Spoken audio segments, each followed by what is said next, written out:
The King's College and Boys Association has held a media roundtable to kick off the 111th annual King's Week of King's College. This year, it hopes to take steps to improve the quality of education sector of Nigerian pre- and post the COVID-19 pandemic. Plus TV correspondent Adabanke Odunuyi has more on this.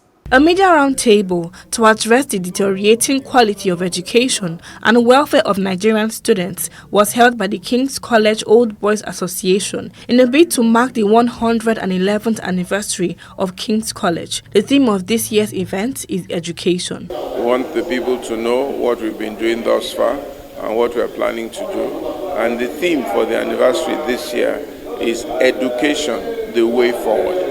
What do we do about education? How do we fund education? What are the new ways of educating our children?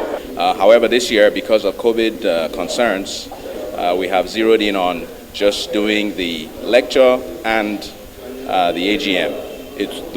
Both those events will be done partially physical. There will be a small group of people that will be physically located at our assembly hall, and then we will be zooming to a broad audience across the world. The declining quality of education in Nigeria was decried, and it was noted that action to remedy this had to be taken as soon as possible by both the government and individuals. There must be a policy of education for all Nigerian children. Number two, government must put together the roadmap and the plan and the policies and the structure to make this possible. And one of the issues that we want to zero in on is the fact that publicly run schools are generally not well run. And so we want to take or propose to the government some other model where the private sector can come in and partner with the government to fund education properly. The Old Boys Association expressed its plan to create a trust that will take over the running of the school while highlighting some of the issues the institution faces. They're not funding this school adequately. To some extent, we support them, even in terms of supporting teacher payment and things like that. But it's all unofficial. So we're coming to say, let us help you. The association would rely on the reach and influence of Vice President Yemi Osibajo, who is to give the keynote address to implement its resolution.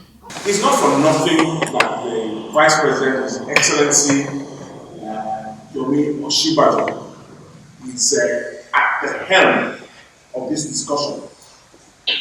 While he was the Attorney General of Lagos State handed over mission schools back to their owners. It is the belief of the association that this step will pave the way for improving the quality of education in the country. For Plus TV Africa, Adebanke Odunuyi. A pro-Southwest political group, also known as Southwest Progressive Youth and People's Movement, has called for support for the North to achieve its ambition of a Southwest president in the 2023 general election. The convener of the group, Ajayi Taiwo, spoke to newsmen in Abuja, saying its call to the North is in the spirit of peace, understanding, and fair play. He says an attempt to retain power by the North in the next general election is untenable and unacceptable. We know, of course, that they are a very, very important part of this nation. And of course, we cannot do without their support and their blessing to ensure that we achieve this. And that is one of the reasons behind this press conference. We therefore want to advise our brothers and anyone who still believes that after 2023, the North should be given another opportunity to desist from such call.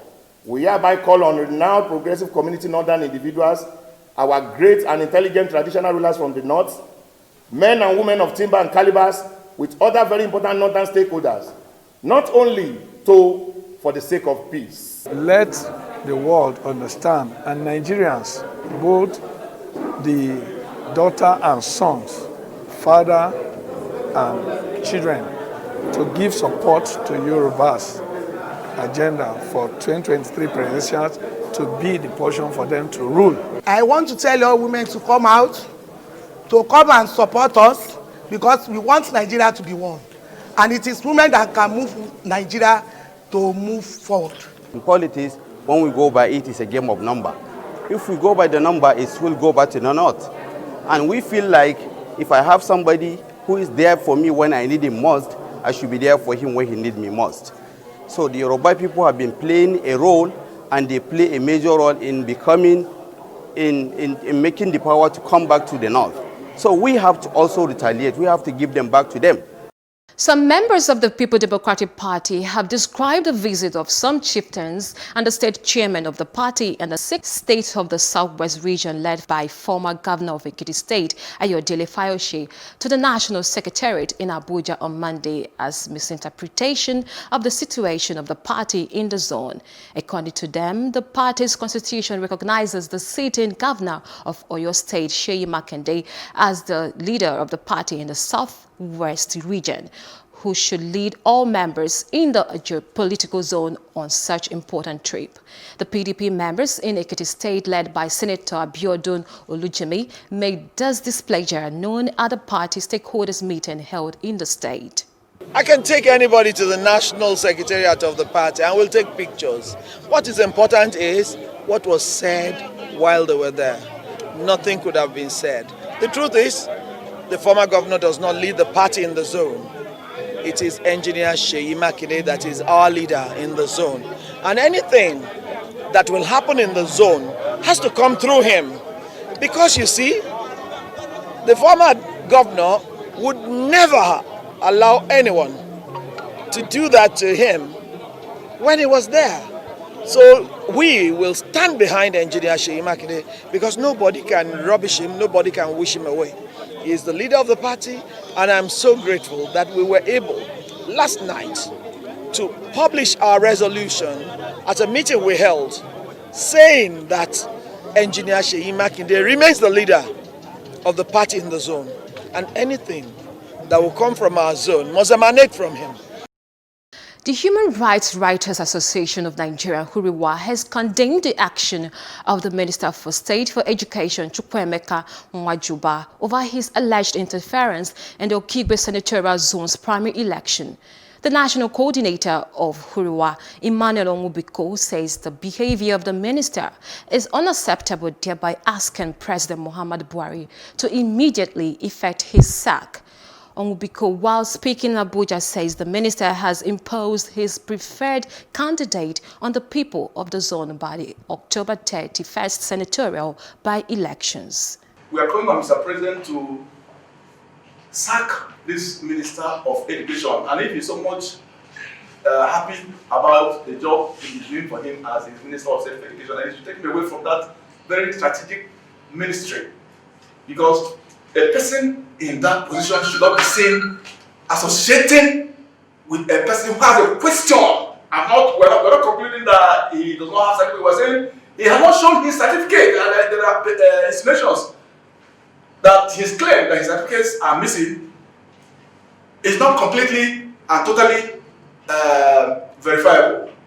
So why should the Minister of Education be the person that is trying to force the people of Okigwe Senatorial Zone, to with such a candidate? We say this is totally unacceptable. We're going to write a petition on this. We're going to remind Mr. President that the NGO community is very much alive, and they're watching. They're watching to see the character of persons that any party is going to present for office. We're not concerned about whoever eventually wins. Whoever wins, and if the process is legitimate, good and fine. The retired members of Nigerian Armed Forces, REMINAF, has denounced the neglect and lack of welfare of veteran armed forces and called on government and other private agencies to truly ensure the welfare of officers and men of the force, as well ensuring the payment of their proper pensions and entitlement. This is made known during the Global Standard Quest for Veterans Welfare and Awards. I was there to bring the report. The retired members of Nigeria Armed Forces, REMINAF, a registered body of concerned military veterans cutting across the ranks and files, have cried out for help from government and good-spirited Nigerians to come to their aid. According to the group, irrespective of ethnic, religious and socio-political interests, the hardship faced by their members are unbearable. While recognizing some support from organizations and private agencies, the group calls for more support and the welfare of members. The pains of the veteran community is just being a neglect situation, because if they prioritize their responsibility, they will see that if they factor in the concerns of the veterans, it will even strengthen the fighting troops. Once you treat someone that has retired very, very well, you are at the same time encouraging those at the forefront of that struggle. Because when somebody is old and inactive, that is when he requires help. One would expect that indeed the heroes on whose blood, sweat and on whose back this nation was built would not be forgotten. The opposite, however, seems to be the case. Veterans, some of them, they have the skill, they have the acumen, they have the knowledge, and they are retired, but they are not tired. They can still be integrated into some other areas. We have majority of them, they are enlightened, some of them have masters, some of them are pursuing their PhD. Let us try to encourage them and, give them the right motivation. The group, while commended the government effort, believe there is a need for further price of their demand. They are responding, but there is a stop button in every government situation in Nigeria. If they start building roads, if you don't put your eyes on it, they abandon the roads. If they start ensuring education, if you don't put your eyes on it, they abandon it. Or somebody diverts the fund. So the purpose of REMINAF is to make sure every win situation is kept on a trajectory. We are getting results. However, if it is not properly done, it will discourage even the serving soldiers. And when there is no morale, certainly where they are now and defending the nation, they will not be able to put in all their efforts. Honor to the fallen and the living heroes who risked and continue to risk their lives for us should be appreciated. And that's it on Plus Report. Do follow us at Plus TV Africa on Facebook, Twitter and Instagram, and just subscribe to our YouTube channel at Plus TV Africa. I am Jacinta Obiuku.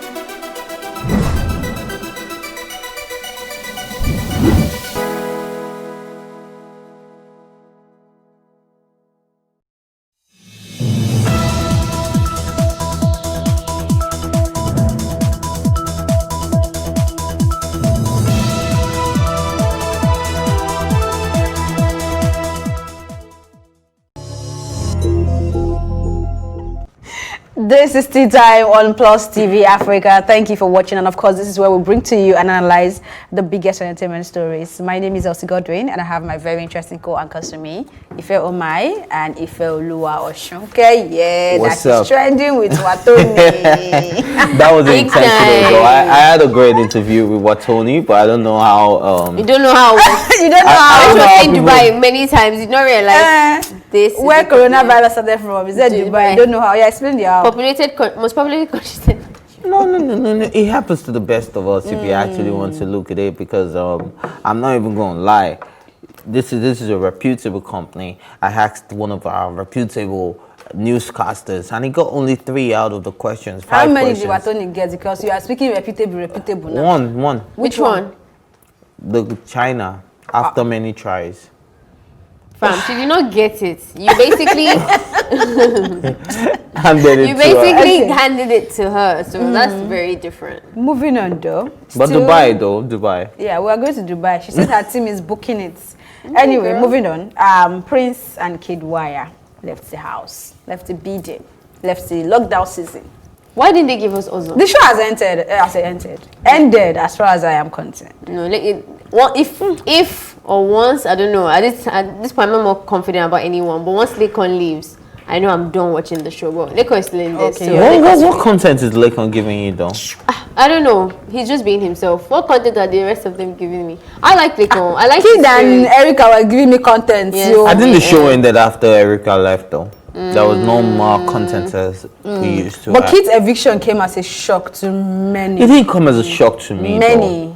When I saw the people up, at first it was between Kid and Dorothy. It was between Kid and Dorothy for me. Then when Ibuka said, Dorothy, you're safe, I just knew it was Kid. Was going. Yeah, because a lot of people, funny enough, people like Ozo, everybody, okay, I don't want to say this because it might sound derogatory, but that's not what I mean when I'm saying this. But let's go back to one day. Let's go back to one day Cole's album of one of the songs or they yeah, you know, Ozo gives us that their vibe like but no, I think his family. I think his family are actually doing a lot, pushing this boy outside. His family, he would have been the one to go home. So Kid's family are not interested. They're not doing anything. This is pure votes from the fans. What you saw for Kid. But also there is extra push. She makes a constant effort to explain his behavior. And they're going outside. They're giving flyers. They're making banners. He's giving me that FA. Nobody's doing that for Kid. Oh yeah, he's giving that FA vibe. No one is doing that for Kid. I don't think they wanted it. Kid mentioned something about his team though, which I probably would have to go back. His team is not for Big Brother Nigeria. His team that he had for actual work. So it's very different. Either way, I feel like the person that really takes me aback is Dorothy, because I don't see her fans on my timeline. I don't see anyone swelling like agege bread for Dora. So every time I see that, she's not even in the bottom. I'm wondering. Doing it for her. Thank you. You know what? Yeah, but where are they? She does not need to swear like agege. She's already swollen. Why are they not coming out to say it now? Do you understand what I mean? Like, see, like do you want us to use all our mouth? Actions are better than words. They're quiet, Sha. Maybe they don't. Maybe they're not. I don't know why. No, it's just like so you don't talk too much. Just look at the screen and like oh sure. I mean, you can't go today yet. Did well. You can't go yet. Case. So Mr. Macaroni will come in. Because she be.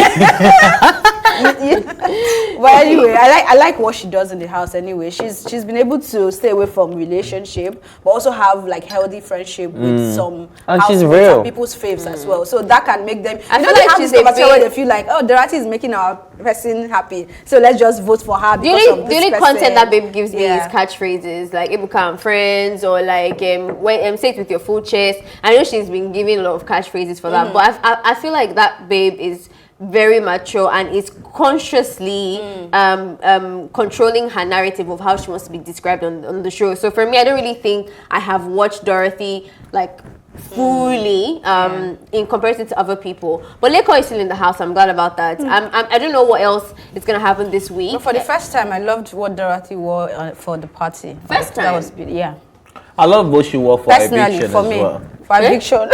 For our eviction nomination. Yeah, that's what it's not. Oh, you're I'm talking about about party outfits and all. Yeah, I'm talking I about loved what she wore. Yeah. I mean, it was toned down and she was pretty. I could see her I just didn't like the way she was chewing the gum. I also like, oh my gosh, Kid Wire's response to what's it called, if he was ever attracted to Erica. Nengi. Yes, Erica. because when Lucy went, I don't know where she went to, that she said, have you seen Nengi? Blah, blah, blah, blah. I was trying to ask her on the show where she was here. She was giving me, it's my opinion. Anyway, it was nice to see that the main person really shut that down, that he's not even remotely attracted to Nengi. Not that there's a problem I'm sure with when Nengi, your interview with Lucy comes out, it's going to trend too, because I don't know about that one. Either ways, I just like people that that watch the live already talking about it. Yeah. I like that he was very clear about that. I also like that he didn't change, like you were mentioning off the cameras, like he didn't change his words, even with Erica. Like you think that he'll be more like moved to want to give the fans something that he loves or whatever. I just said it's still the same thing, that she is special. She's more than a friend, but he can't promise anything. So I can't imagine that they're already together now. So I don't personally speaking though, I don't think I want them to date, but Nengi and Kid? No, Kid and Erica. I just feel like I don't know. I just maybe they should start with friendship. No offense to Erica, no goes, offense to you, my girl. I just feel like Kid can do better. Kid.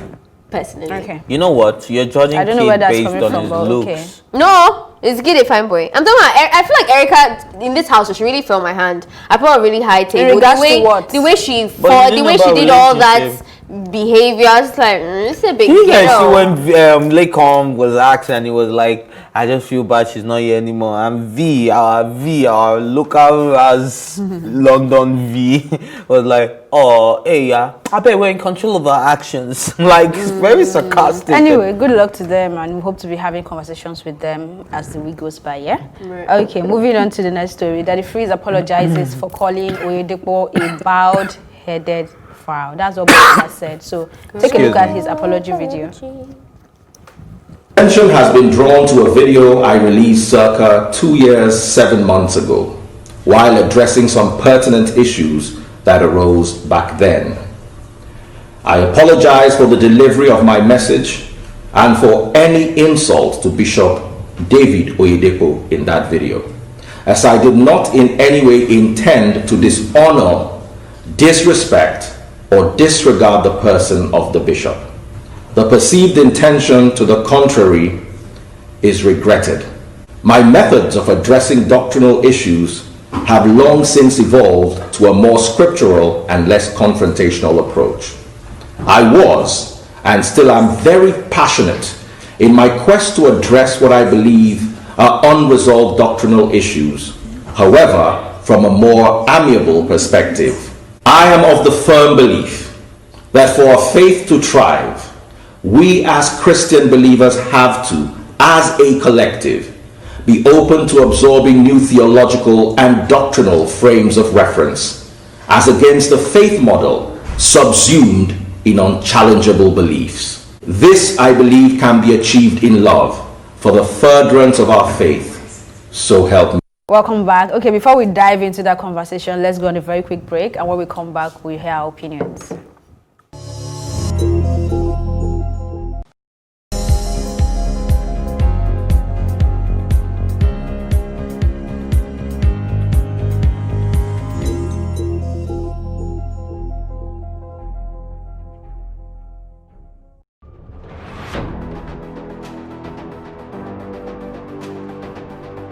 A lot of the jobs that exist today will not exist in the next 10 years. 10 years.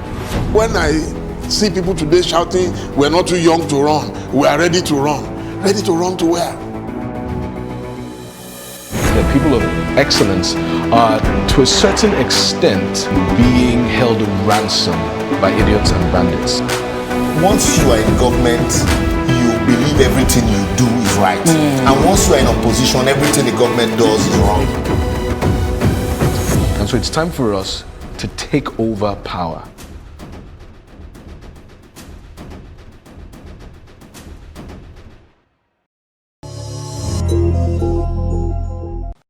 Welcome back. This is still Tea Time on Plus TV Africa. Before we went on that break, we saw the apology video from Daddy Freeze. Ife Dayo.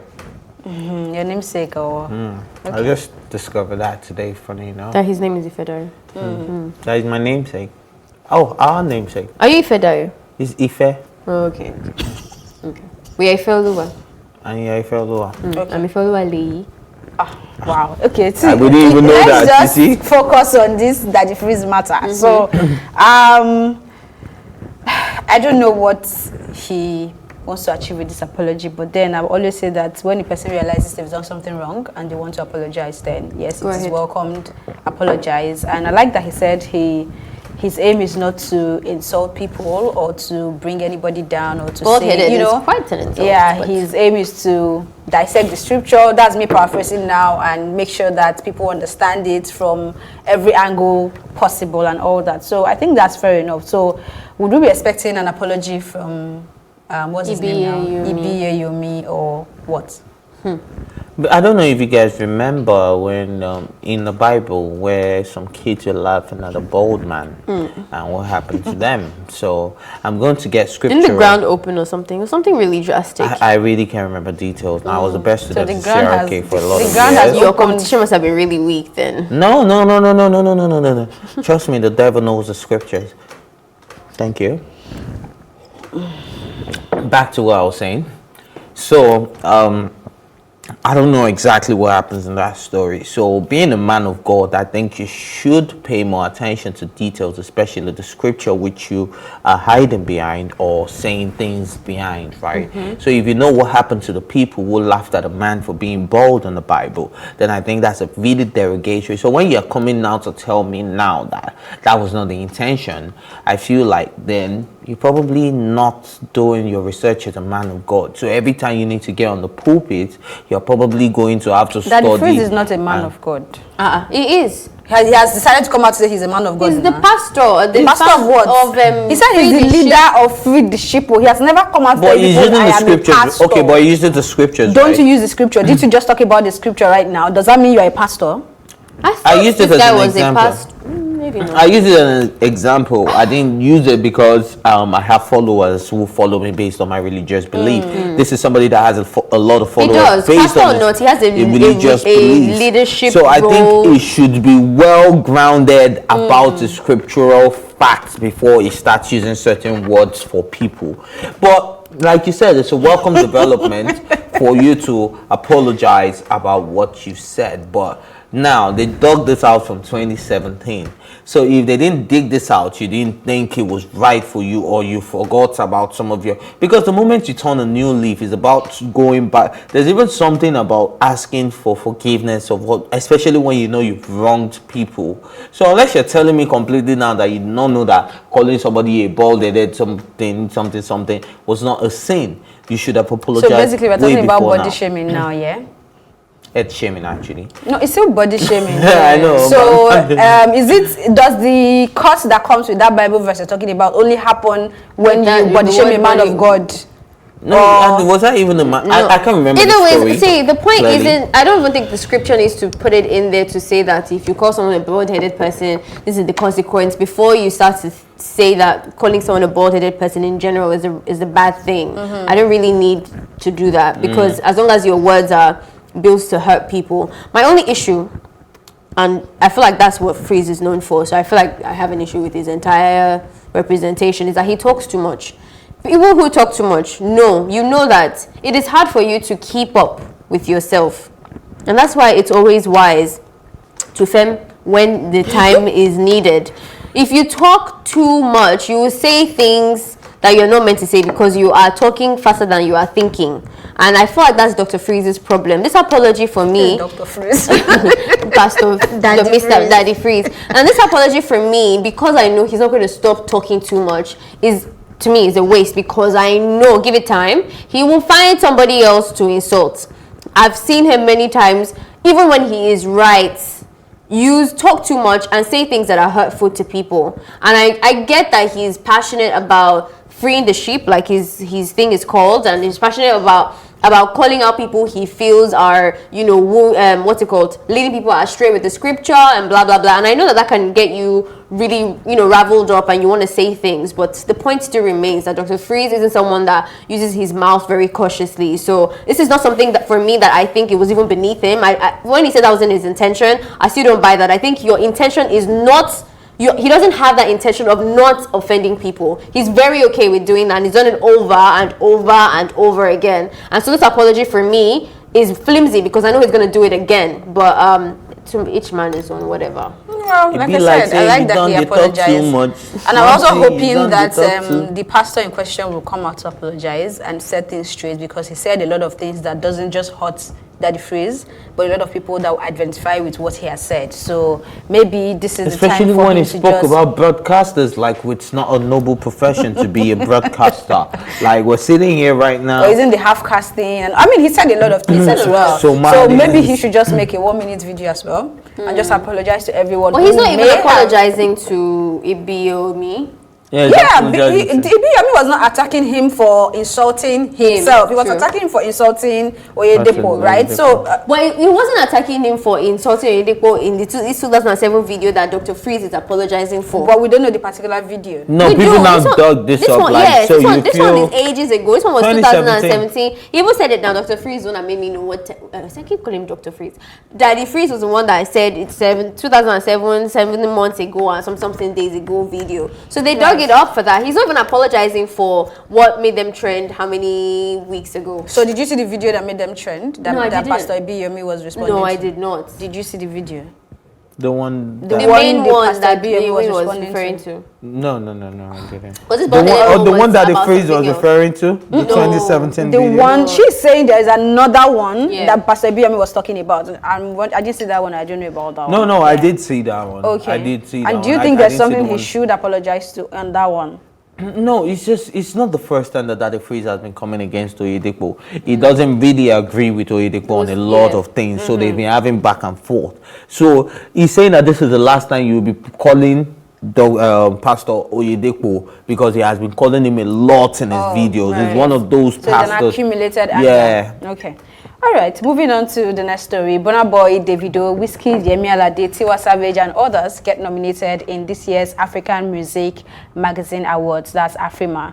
The organizers of the Continental Awards made this public on its official website, and according to the organizers, the event, which is slated to hold on the 15th of November 2020, will be done virtually, observing the coronavirus disease protocols. Other Nigerian artists nominated for different categories include Adekunle Gold, Rema, Fireboy, Simi, and Tenny. And of course, Omale and Oslade were not left out in the Best Newcomer category, while the multi-award winning gospel singer Sinach, alongside Tim Godfrey and Mercy Chinwo, made the list of Best Gospel category. For the artist of the year, though, for Wizkid, the chances are very slim that he would win this, considering the other people that are on that. Davido is there. What's it called? Burna Boy is there. So I have a feeling this will go to Burna Boy again. I just have that strong feeling. But it's good, at least. Now, maybe the people that have been saying, what has Wizkid, he hasn't been nominated. At least we've gotten nomination. Are you people okay now? What was he nominated for, though? Best artist of the year. Like in your own, I mean, you are his stan, you are his fan. Looking at everything that's happened in 2020, what was he nominated for? Like what made him get on that nomination? Maybe the songs he's dropped from. Which one? From Made in Lagos. He has not dropped the album, but he's dropped, like some singles. Smile is there. And funny enough, he may even win it because the type of songs he has and the collaborations are actually quite big. So it may actually get it. Carry placard. Well, go ahead. For me, the category was the upcoming new people, whatever. I was kind of surprised that Joe Boy wasn't in there, because as of late, when it comes to awards and numbers and stuff between Fireboy and Joe Boy, I'm sorry I'm perpetrating this narrative of comparison, but every time it seems like Joe Boy was always doing better, which I sort of disagree to. So when I saw Fireboy's name and I didn't see Joe Boy's, that was the first time I'm like, okay, what's happening? And in regards to that. To back what you just said, I'll just say, yeah. I agree. But I remember on Twitter when there was an argument between them that after Apollo was dropped, that why is Joe Boy a 2 minutes guy, because his songs are not very long and blah blah blah. Either ways, I still feel like both of them are really talented, but I'm okay. I'm very happy with the fact that Fireboy is on this list and Joe Boy isn't. So I just want to make that clear. But I suspect that it might go to Omale. I suspect. I'm not sure. So I'm looking forward to. Go to Omale. You think so? Apollo was. I mean, if it goes to Fireboy, it will be because he's putting more work than Omale this but Omale's songs are, I feel like, have Are they on the more. same category? Yeah. Best newcomer. Yeah. Okay, but Fireboy also appears in other categories as Yeah. well. So that's the. So they may give it to Omale and then give to Fireboy somewhere somewhere else. But Omale deserves the award as well. I feel like everyone who's doing really well this year, I saw their names on that list, except from Copy, actually. I did not see Copy. Copy's album is. She's doing well, but Copy's album is doing really well. I like her songs. All right. If you can decipher that. Actor and politician Desmond Elliot is under fire for justifying godfatherism. In an interview, he admitted that he is a product of godfatherism and that loyalty is important. And of course, he was responding to Governor Obaseki's stance on godfatherism. Okay, so is the ideology godfatherism acceptable? No. Should it be a doctrine or a concept that should be promoted? No. What's the ideology? Why not? Godfatherism. What's the ideology that shouldn't be accepted? The fact that before you get into politics, you must have people that are backing you and all of that, you know. But in reality, now, this is where I'm going to come from. It is a battle between reality and theory, idealism. Do you understand? Now, in reality, we know we need godfathers, right? We will not have the Obamas of this world without godfathers. The Clintons were basically his godfather. We would not have a lot of great politicians who have done What's really your issue with it? across the world. Why do you think it shouldn't be reality? What's the problem with having godfathers? It's an ideology. In political ideology, right? It isn't an acceptable term. Now, we have the likes of Donald Trump, who did not need a godfather for them to get into power. So at the same time, we need to start looking at people getting into power based on their merits, and not because some people do them. We need people, that outsiders, that can actually rule. Yeah, but that doesn't mean that if you do have a godfather, then there's something wrong. Now, what is wrong? What is wrong with having a godfather is that most of the time, the godfather dictates the terms. We are putting you there, but in return, they will give you a list of commissioners. We saw that happen in the movie. Because Trump doesn't have a godfather doesn't mean that he doesn't have somebody that he's also. Story, because I have a lot to say as well, but we need to go. I don't know. Do you want to wrap up? Maybe quickly. Okay, well, either ways, I felt like the backlash was a bit too harsh, personally. He didn't say, maybe the Lagosian tag thing that he was saying that Edo is not like Lagos, he had a problem with that. Maybe, yeah, that was a bit extreme, but people are coming too hard for something that's not necessarily the worst thing in the world. I like to appreciate my founders and people that came before me. There's wisdom there, and there's a lot of, and there's nothing wrong with leaning on people who have experience. Maybe if that's not done to corrupt the system, blah, blah, blah, then yeah.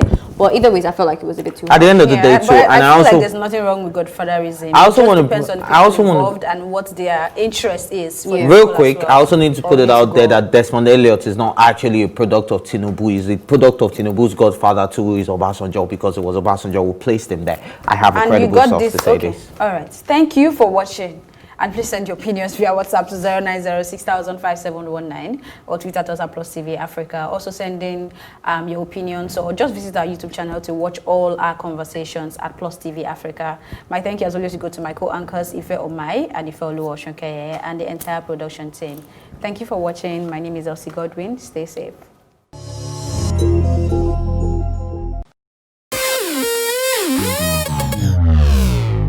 Oftentimes when we see celebrities either on social media, television, or in person, we assume they have it all together, but we forget that they're also human. Well, here are some of the low points of some of your favorite celebrities. Story. Once upon a time, there was a very young, agile, vivacious, spunky, unconventional Pikin you have all come to know and love as Brother Direli, Shewere, and all of the above.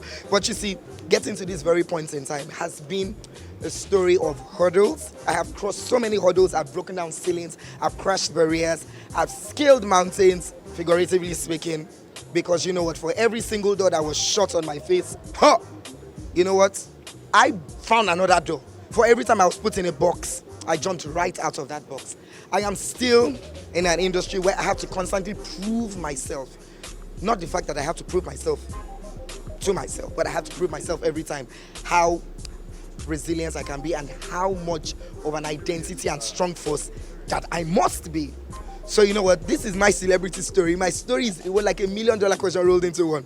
My story for today, which hopefully will inspire you, is that when I was 17, my mom died, and at the time, my mom was the only one that had been encouraging me as far as acting was concerned. My dad was not for it at all. And on her deathbed, she told my father, let this girl do what she wants to do. Unfortunately, he was still against it. And I went to theatre school, much to his disdain. But the thing is, even though I went through a lot of stuff because he refused to sponsor me because I was doing what he didn't want me to do, I endeavored, I worked, I had many jobs. I used to do all kinds of stuff. I used to braid hair. There's a lot of stuff I do people don't know about just to make ends meet. Some days it would be between transport and food and all kinds of things. But I endeavored, I worked hard, I stuck to what I wanted to do, and finally I am here. And as far as I'm concerned, I've only just begun. But I am here, and I'm going to keep on pushing on until that Oscar sits on top of my table. So, no matter what it is that you want to do, so far it's a good thing. Don't let anyone discourage you. There will always be a way around it if you just put your head down and put in the work. What's up, everybody? They call me Road Boy. Now, let me share a brief and a small story for you guys, okay? I used to be a young boy who never had this experience of having parents coming to pick you in school or taking you to school. Those kind of things that if you wake up in the morning as early as 6, you dress up everything by 6:30, it will take you like 1 hour, 20 minutes to get to my school. I never had that experience of waiting for a driver to come and pick me in school. That kind of lifestyle whereby even your parents will prepare breakfast for you or lunch for you to take in school. It was all about survivors, okay? But today, I want to tell you guys something. Maybe my parents took it that way for me because they never had, but I promised myself when I was young, if I ever made money, my children are not going to go through that. I'll provide everything for my kids, transportation, security, whatever, okay? So let me tell you, so whatever you're going through in life today, make sure you keep your head up because whatever you're experiencing, it will give you that power, that strength not to allow your kids to go through that. Road Boy says so. Bless her. Before Jennifer's Diary, I would go for, to be honest, I did not think I was going to be an actor. I just thought I was going to sing. How I got into acting, one particular day, I went to church for rehearsals, choir rehearsal, and then I got there early. My friend called that she had written my name in some audition. I was like, audition, ads free, me? I know they do. So she was like, come through, they're waiting. So because rehearsals had not started and the place wasn't so far from where I was, so I was like, okay, I'll just go and see what's up.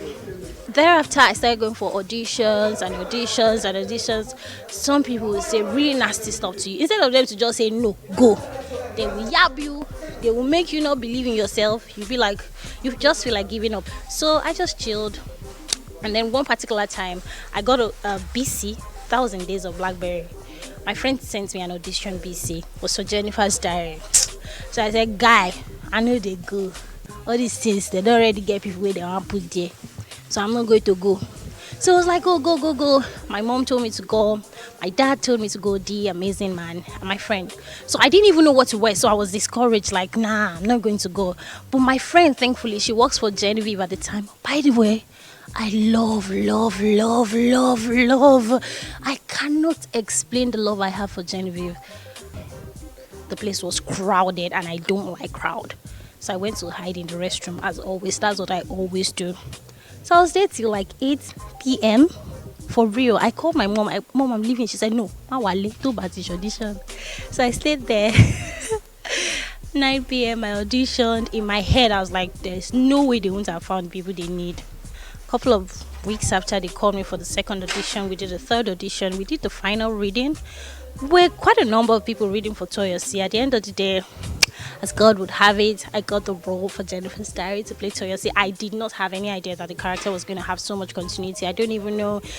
I didn't know that I was going to be in several seasons. So, yeah, and that's how I found myself in Jennifer's Diary series.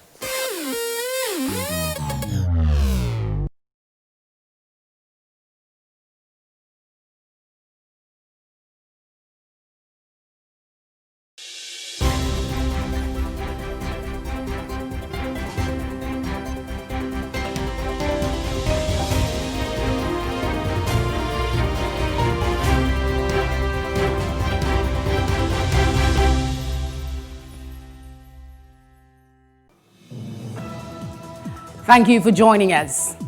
On the breakfast this morning, U.S. places visa sanctions on Kogi and Bayelsa election riggers, warn against same consequences ahead of Edo and Ondo governorship elections. Also on the breakfast, local farmers and domestic businesses react to the federal government ban on forex and purchase of fertilizers. In whose interest is this decision? Find out more on today's package.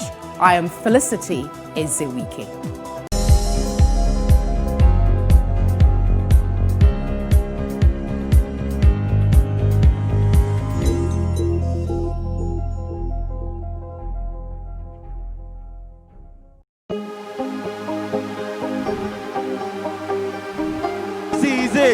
for upcoming artists to blow in Nigeria.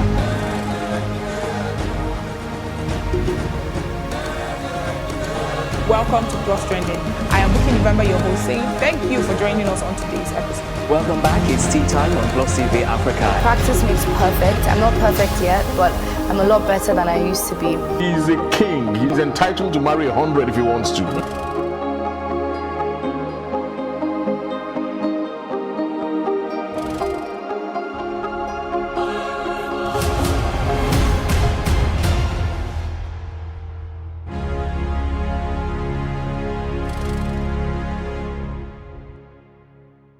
We can't talk about education reform if we don't decolonize our education system. What we do not understand, we will stigmatize. Because it's just cultural. And I think it's just human nature. They stop paying us salary. I don't like remembering it. I am angry at Nigeria. I'm angry at this government which seems to be letting us down. I'm angry at us as a people. In the process of struggling to free myself from his hand, he tore my pants and he raped me. Yes, I commit offense truly. Young girl, do you know where you are going? I say, I'm going to America. I say, oh, now so that they talk, you are going to Libya. Which America? As it then do mark our place, some people they die now. This is Plus TV Africa. Big stories live here.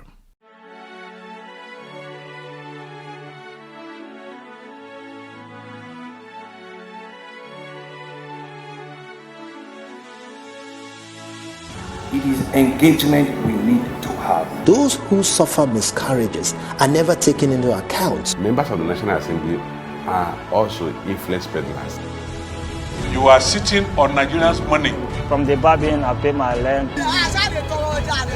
On the barbing, I send my children to school. A consultative engagement. No any tangible notification before they ban us. It's one thing for people to be at your back and the heat of the moment, and another thing for them to still be with you when push comes to shove. I will do everything to take Lagos out of the national grid.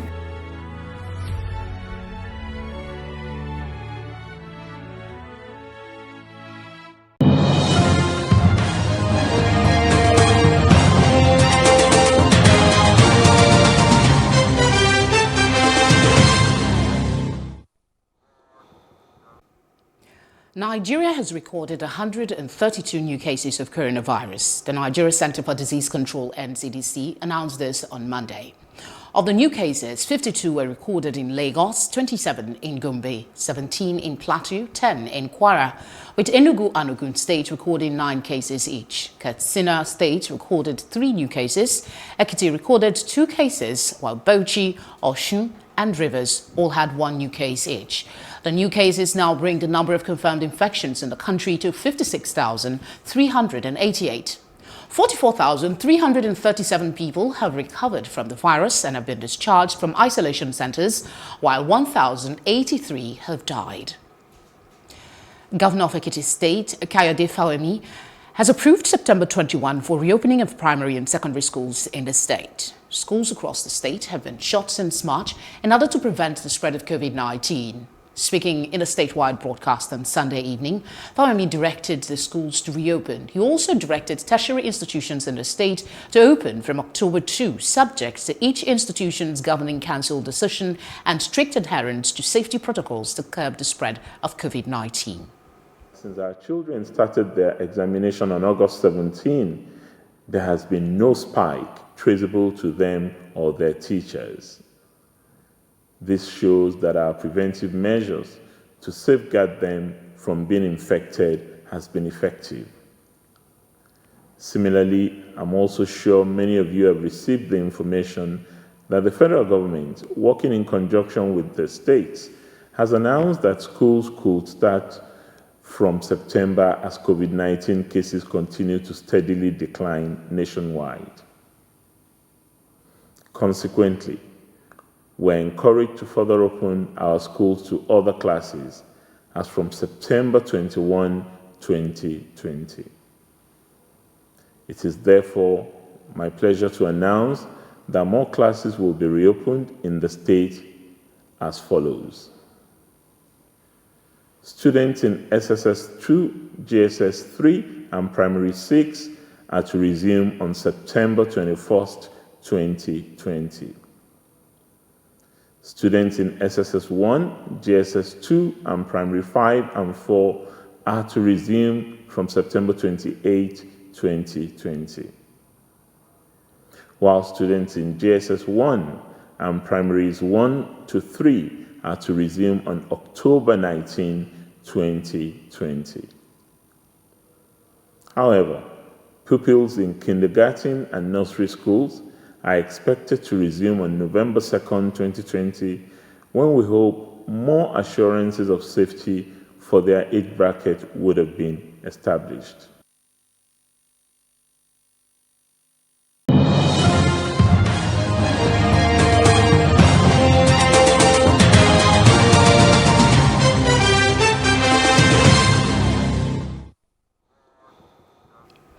The Z-Pad, a new innovation introduced by the Independent National Electoral Commission (INEC) to serve as a secondary means of achieving full biometric accreditation of voters using facial image, will no longer be used for the Saturday Edo State governorship election. The Commission disclosed that the piece of technology, which was deployed in the Nasarawa State by-election to test run its functionality, had both hardware and software issues. INEC National Chairman Mahmood Yakubu, while announcing the decision to drop the Z-Pad, described the atmosphere in Edo State as charged and said INEC did not want to complicate it further by introducing a new technology. And while the campaign council of the Edo State Party also says that the party is aware of the national leaders' move. Voters, and Oshomole leading the way. We want to ask the Chief of Army Staff, we want to plead with him, and also the Commander-in-Chief of the Armed Forces of the country, President Buhari, to stop Adasun Shomole from using soldiers to intimidate Edo people. We are also aware that Bola Tinubu has instructed, it's a shame that we're in the country because he is now the Capone, the godfather of all the godfathers. The godfather in Bodilon has now instructed the LGA chairman in Lagos to contribute 15 million naira each to pay for votes in Lagos State of September 19th. That's 300 million of Lagos State tax money being diverted to rig election to support his godson Adasun Shomole, which makes Pastor Ezeyamu his grand godson. We want these people of Nigeria, people of Lagos State, to wake up and tell Tinubu to stay away from their state treasury. We also want him to stay away from Edo State politics and to have his boundary at Ore. Meanwhile, APC is yet to react to this allegation as at the time of filing this report. To deepen democratic practice in Nigeria, the United States has imposed visa ban on individuals who it said undermined conduct of the November 2019 Kogi and Bayelsa governorship elections. It said the move was in the run-up to the September and October 2020 Edo and Ondo governorship polls. Spokesperson for the Department of State, Morgan Atagus, announced this on Monday in a statement.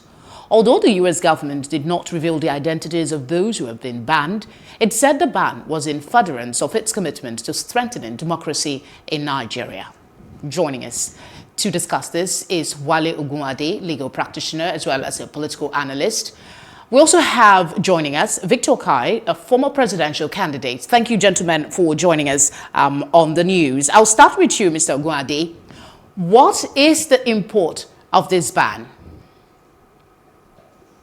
Well, the import is that it will really give and send a signal to all election riggers, particularly the political class, that election is election. Election is not about robbery, it's not about violence, it's not about manipulation.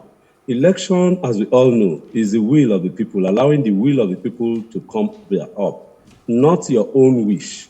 It's the people that are involved, and as we call it in our own crime, we call it that is a voters' festival. And since it's the voters' festival, you allow the voters' will to prevail, not your own will. And that's why the opportunity of choice is there. And if you eventually want to circumvent the political process through rigging, manipulating, using violence, thugs, and so on, then definitely there must be sanction. And unfortunately, our group, which is Voters Awareness Initiative, have been in the forefront of electoral, to sanitize the electoral process. And one of the things that we've been calling and have been working on is that indeed there must be credible election, which must be fair, free and fair, devoid of violence. And of course, we have had a reign of impunity because INEC itself and the government particularly have refused to penalize or to even sanction those who are involved in election rigging. But we all know that Nigerian politicians, save for COVID, will always want to jump out at any time to any part of the world that they want to. But with this sanction now, and I pray that it will even be done or copied by other countries of the world, because democracy is the rule all over the world. And where there is no genuine democracy, people will be looked at as if they are not, what sort of people are you? And to me, I welcome this issue, and I want it to be given all the necessary teeth it deserves. But one thing I know again is about the fact that in America particularly, once such an issue is policy is made, it cannot be reversed. Not like Nigeria, that along the line it will be swept under the carpet. And to me, it is a strong signal, particularly coming now that the Edo election is just some 4 days away, that those who are perpetrators of this act should just take caution and ensure that you have a peaceful election in Edo State. That's all. All right, let's come to you, Mr. Okai. Some would say the import of this ban would be deflated if they do not name those who have been banned, placed on that list by the U.S. Well, there are two ways to look at this ban. On the one hand, what has happened may amount in a way to interference in our internal affairs, because that's our passive judgment, really. But on the other hand, I think it's a very good and very healthy development as well, because of the signal it sends, like Wale has said. What I want to say here is, I think the biggest lesson to learn from this is that while you may do all your PR, you may pretend that all is well as a government or as an electoral body. The international observers are no fools. They are on ground and they see what is happening, and they make their reports very quietly and make their recommendations to their home governments and to the people who have sent them to come and observe. And as COVID has demonstrated, we are all, COVID has made us all levelers, and this will also further level the field, because, like Wale said, when they do what they do, they can quickly evacuate their families and take them out. It is important to name them. It would have been nice to name them, but the reason it would not be easy to name them is like passing judgment, and only a court can do that. I stand to be corrected. You can only say who you suspect, but nobody can stop you from saying, oh, because of what you have done, even if they don't tell you formally, sorry, you cannot come into my country. It is left for them to know, because they know themselves. So to that extent, I think it is very good for us. All right, I'll come back to you, Mr. Ogunade. Writing off what Mr. Okai said about its effect on our sovereignty, I want to ask, is this decision fair? Because the Nigerian court has not described both election as flawed. There are some conduct or acts that you need not prove. Like we normally say in law, facts that have been admitted need not be proved. Or, again, the second leg, we call it res ipsa loquitur. The fact speaks for itself. I mean, on election day, you know that there are talks who come up to disturb this process. Votes are manipulated, and co. So many. I don't want to spend time on doing this. Maybe we'll have another time that will really look at all these issues. And when there are people who promote it, and the Electoral Act is clear on this, that not only are the riggers themselves, but because most of them, these politicians don't come out, you don't see them, but you see their acts, you see their agents who come out to disturb people. Some of them even wear their party emblem and so on. But be that as it may, the mere fact that rather than going out to vote with your thumb, they come out with cutlasses and gadgets to disturb people, come out with guns to shoot in the air and to scare people away, to cause mayhem, to disturb the process, is enough. Fairness, I really welcome this sanction, and I pray and I want it to be effected all over the world, that any Nigerian politician that is involved in rigging, even if it's in a remote way, a remote in the sense that it's his agent, even he did not send him, he just, that person carried out that act because of his own interest, such a person will be punished. And yesterday, because I just left Benin, I'm in Abuja now. The general former head of state, General Salam Abubakar, was there to talk with all the parties involved in the election issue. And of course, the issue is that go vote, not use your thumb, not cutlasses, not other gadgets or things that will scare people away. Once that is done, then obviously we have peace. It is the wish of the people that we want to prevail, not the wish of the gun or the wish of force. Election is about interest, protecting the interest of the people, the generality of the people, and not that of some minority using one way or the other, manipulating the votes for their own selfish interest. Obviously, that is not election and that is not democracy. As a schoolboy will define democracy, it is the will of the people, is the wish of the people. How do I call it now? Is the people who determine that who comes in and rule them, not some people sitting down in a corner and manipulating the process to their own advantage.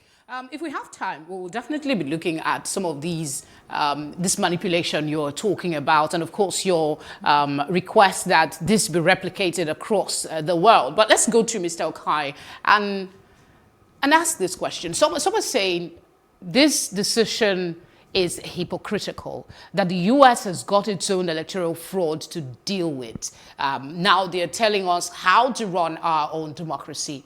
Do you agree with that position? Well, as I said earlier on, what has happened in a way, directly and indirectly, is like meddling in the internal affairs. But because the world is too interrelated right now, every country takes an interest in what happens in other countries. You saw what just happened in Mali. Togo is another country that is boiling right now. In fact, in the West African region, the reason that many of the leaders were insisting on the former leader remaining in spite of all the electoral breaches was because three of them were trying to get tenure elongation. Now, this cannot be allowed. The wish of the people must be respected. But how do you know the wish of the people? Only if there is a free and fair electoral process. If you were to look at it the legal way, then whatever is announced by the electoral body is the legal judgment, is the legal result. But it may not be the actual result. And so when you truncate the people's wish, then the people react because the majority remains the majority. What happened in Kogi and what's the other state now recently? People saw it and they thought they had gotten away with it. But observers who were on ground saw what happened. It's a very clear signal to do and undo. However, whether or not the people, the thugs will respect this is something is what I really do not know. Because the leadership will always pretend as if they have, after all, in the new, for instance, they met to the upper of the name. But it's not about making an say, that are going to go out there to, if you like, fight, It is the people of what they call the lions and the tigers that are going out there to fight. And so and these are not the people that are going abroad. So somebody has to be held accountable. And so if it's under your watch, if it is seen as if you have influenced or allowed it to take place, then you should pay the price. And I think that is what is happening right now. The interference is not very healthy, but maybe necessary at a time like this. Okay, with concerns about it not being healthy for our democracy, Mr. Gwade, do you actually believe countries, like you suggested earlier, should take a cue and replicate this for politicians across the world? Yes, my sister, and I just want to appreciate what Victor just said some few seconds ago. Some people just woke up in Mali. There are processes and there are protocol and there are rules and regulations that governs election. There are ways to change a government. You can go civil. I mean, we did it in Nigeria some years ago when the military refused to go. We went civil, and eventually we drove Babangida out of office. And there is no how a military can be so tough that it will overwhelm the people. The people will always overwhelm the military. They will always overwhelm the government. But for the military now to now say they want to intervene on behalf of the people, obviously, they don't have the mandate of the people. They are there to represent their own interests. And that's why the world must not allow such thing that is happening in Mali to continue. And again, I further state that the world should not allow election rigging to continue in Nigeria. And for you to, and everyone who is listening, hearing us or watching us, to confirm what I'm saying, is it only in Nigeria that you have election? But you see that immediately after an election in Nigeria, the next thing is that people go to court. It is the court that determines, because rigging has been involved in the process. It is not transparent. That's why people go to court.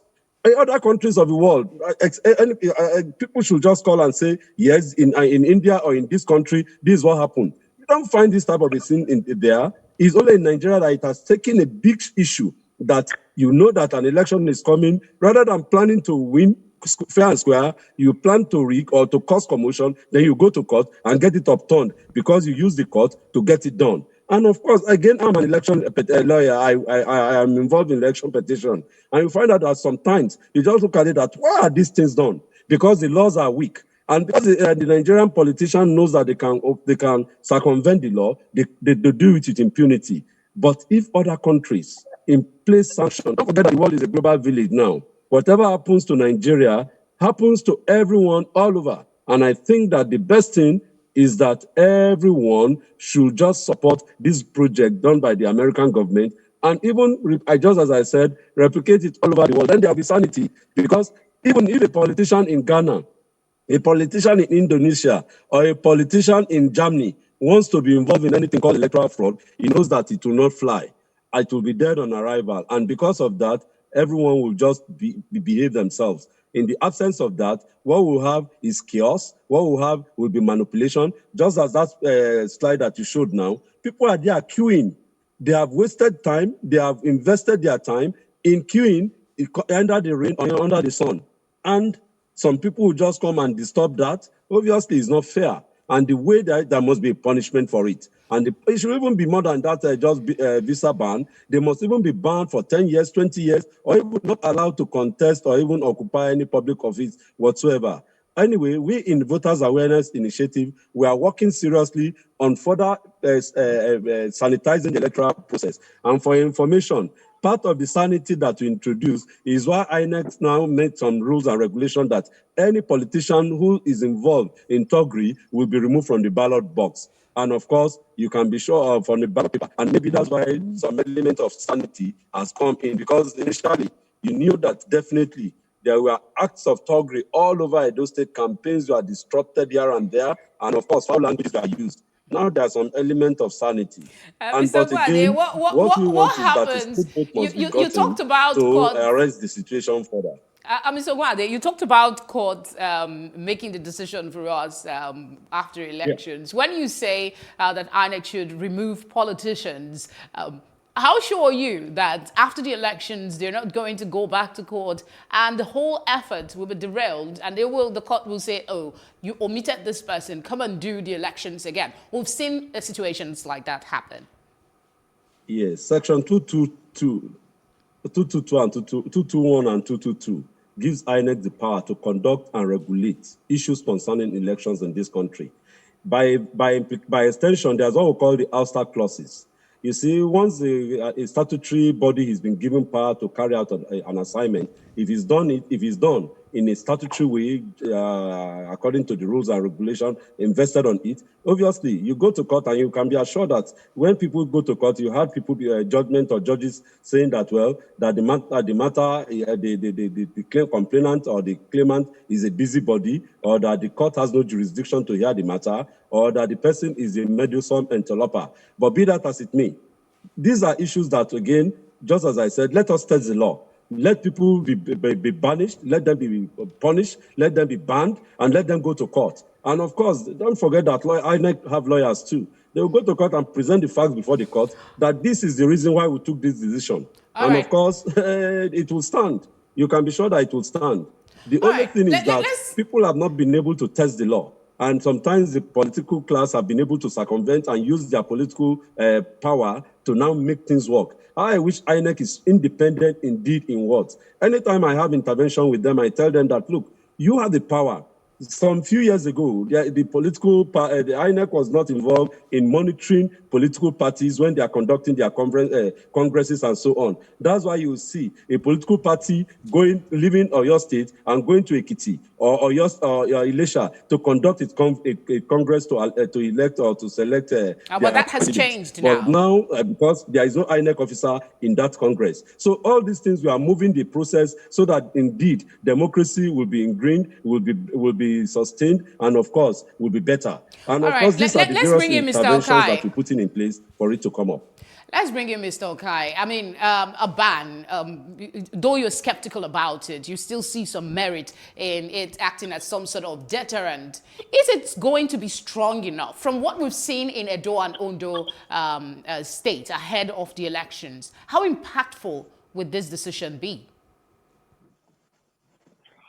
Well, if it is for the thugs, it would have no impact whatsoever. They hardly get visas to travel anywhere. So, I mean, truth be told, it would mean nothing to them. Where the impact would be, which is why this is also not bad, is where people are held accountable, their principals are held accountable. Because at the end of the day, it's their principals that give them arms, that give them money, and that instigate them to go out there and do ballot snatching and perpetrate violence. So, so to that extent, it would hopefully make them a bit cautious. But the thing about Nigerian politicians is they don't care. They can always travel to Dubai. I have to be very honest with you. The US is not such a hot cake anymore for politicians in any case, because many of them, a lot, not all, a few rather, are not that clean. So they have options. They can go to Dubai. They can go to so many other countries, that are not so, how do I put it? To store their loot and to do whatever they want to do. But what is significant about this is the message that it sends. Wale has said many countries should replicate it. But you see, this is like using what you have to determine how you want things to go. What the US is using is its visa, which it perceives as a strong inducement or a strong a whip, if you like, to put some of these people in check. So it's using what it's got. But if the European Union as a body can begin to do the same, then we can begin to see a little bit of impact. I'm not sure I can convince the UAE to do this.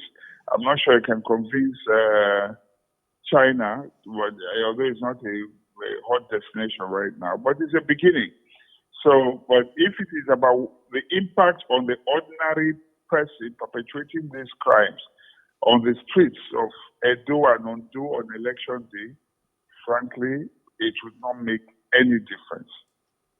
Beyond this intervention, Mr. Ogwadi, what can we do as a nation? You alluded to earlier, riggers and all of that. What can we do as a nation to get punitive actions against those who rig our election? Because over the years, it just stops at court pronouncements. Okay.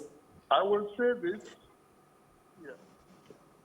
Yes, it's a simple thing. You see, when David dealt with Goliath in the book of in the Bible, the other Philistines ran away, and of course they make a show of them.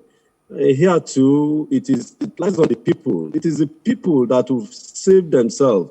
We in the civil society will say your destiny is in your hand. It is the Nigerian people that can save themselves from this challenge, this issue that is on ground.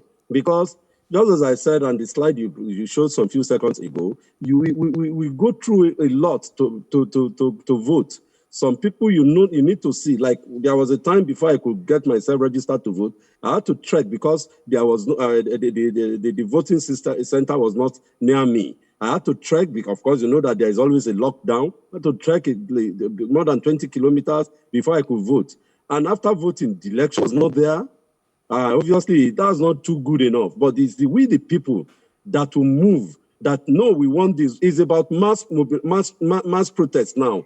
Because if we say we want to go to the courts, the law and the laws per se will not support it. If we say that the laws should be should be amended in that regard, who are the lawmakers? They are politicians, and most of them are tried on election rigging. So there's no way that they can move against themselves. The only way is that the people must move together, form a mass together, and say no to election rigging. And one of the things is that, of course, we've started again in voters' awareness, encouraging people to watch their votes. So after voting, you stand and become a guard that, yes, election must be, the result must be counted. And don't forget that the part of the regulation INEC has in place now is that after the election, immediately the result, the ballot is opened, they are counted and pasted there, and the result is announced to the whole people around there to know. And of course, you know, before what they normally do is that the law was that the result will be the election. After voting, you take it to a polling station. And of course, the politician now manipulated it that no, it's not the polling station. Let's go and count in the polling station. In between, something will happen to the ballot box. But now, election, the result is counted there and then. And to me, that's an improvement. All we want is that people who are in the various localities should guard their votes. Once you guard your vote, then it will be difficult for manipulators and riggers to rig the election. But again, if they want to do it high wire, then the international community will be there waiting for them. Yes, I agree that Dubai is the destination hub for all the politicians now. But don't forget that they have children, and most of them want their children to study in America and in other advanced countries of the world. And that's why they'll be waiting for them. All they will do is that, this surname matches the name of this politician that you have banned. That's all. You will not allow their children to go to school there. It's a consequence. Of course, even if they have their money stolen there, they cannot withdraw. So at the end of the day, maybe we'll have something like a return of their battle loot. Look, we have to sit down and think about how we can secure our democracy. Just as I said some few seconds ago, is it only in Nigeria that you have elections? Why is it that it's only in Nigeria that you have all these crises all the time? Rigging, thuggery, killing. Why? Shedding of blood, destruction, naming. Let's bring Why? in Mr. Okai for some As of his putting this thoughts. question across to people, let us think how we can solve it. All right, let's staying with the issue of Reagan. I mean, you cannot. One of the you said, Mr. Gwande, you said people should stay back and make sure that their votes count. But I want to ask you, Mr. Okai, one of the major concerns of election is violence. How can people really stay to count? What can make them stay? How can our security agencies up their game to encourage people to stay and do what Mr. Ogwade has advocated? There's a lack of sincerity across board in this country. I'm going to shake some tables right now. The civil society has lost most of its teeth. I say most of its teeth. There may be a few left to count, but it has lost most of its teeth because many people in civil society have become politicians and they are working for political parties. The media, to a very large extent, is still standing. We have very strong media, but there are many that have been compromised. Now, why am I referring to this too? if you go back to June 12, these were the voices of the masses. These were the mobilizers. These were the conscience of the nation. The people that spoke and moved people. The people that Nigerians looked up to for leadership in the absence of true leadership. You know, they were the ones that pointed people in the right direction. But as they say, it's bad manners to talk when you are chopping. Many of them are now chopping, so they're no longer talking. And But is that a fair assessment, Mr. Okai? Because we know that organizations I am not making a sweeping generalization. To help me very carefully. Okay. I did not make a sweeping generalization. Okay. I didn't make a sweeping generalization. I just spoke and said a few people, and you know that there are you know, sometimes one finger in an oil can spoil the rest. But the truth is, we have lost the bite. There's no doubt about it. We have lost the bite. There is no leadership anymore to point the masses generally in the direction to go, as happened in 1993 and 1994. You know, so right now the issue of elections is like, okay, if we do it, let it just go. You will find clearly. You go to so many states. I don't want to mention any now. Go to local governments. You will see posters of one particular political party, which means you cannot go there and say anything to the contrary. You know, everything there has to be in the way of that particular political party. When you go to certain polling booths, you find that there are some people there who will just come and if you speak, even as a minority, they can just attack you there. So you just keep quiet, you cannot say anything. These are harsh realities. Let's not deceive ourselves. These are things on the ground in Nigeria today. Unfortunately, we have what you call it now, what is this body that is supposed to be the government, what's it called, the National Orientation Agency, that is silent. I expect to hear them telling Nigerians what to do, how to conduct themselves, and how to, if you like, whether defend or protect their votes or whatever. You don't hear anything. And that's why there's so much apathy right now, because people don't know what to say. And you go to the security forces, you're not even assured of protection. Okay, I'm told we have very limited time. So I'll stay with you. I'm told we have very limited time left for this conversation, but I'll still stay with you and I'll ask two questions in one, and I would appreciate if you can respond as quickly as possible. The signing of peace pacts, is that one way to help with the situation? And the prominence, bringing back to prominence the conversation around independent candidates, because you talked about party supremacy, you alluded to that. Is that one way to help with our electoral process? Quickly. Is that me? Is that a question for me? Yes, Mr. Okai, I'm staying with you. Just as quickly as you can. Okay, so the issue of, what was the first question? I remember the one. I'm talking about independent candidacy and the signing of peace pacts. Is that maybe one way to, also address the issue of electoral violence? See, the thing about peace pacts is the people who sign the peace pact are not the ones who go out to the street to fight. It's an open message, but they can escalate it if this peace pact if it is filmed and circulated among the members. But the more important piece part is to get these leaders to go out and talk to their people. Otherwise, signing peace pact does not make a difference. It can work in a place like Edo, where, in fact, I expected the Oba to go a step further. The same way trafficking has been almost eliminated to zero in Edo by a simple pronouncement of a curse, because the people respect the Oba, and when he says whoever engages in traffic, he pronounces a curse, and believe me, it all but disappears. That kind of influence I expect. Like in Edo, the Oba has the power to do that, and I wish he had gone a step further to even make that kind of pronouncement. But in other places, it's difficult. Only the political leaders themselves, if they are truly sincere, can ensure. They are the ones that are guilty. They are the ones that can effect it. If they don't do it, you can sign the 1,001 Peace Pact, nothing will happen.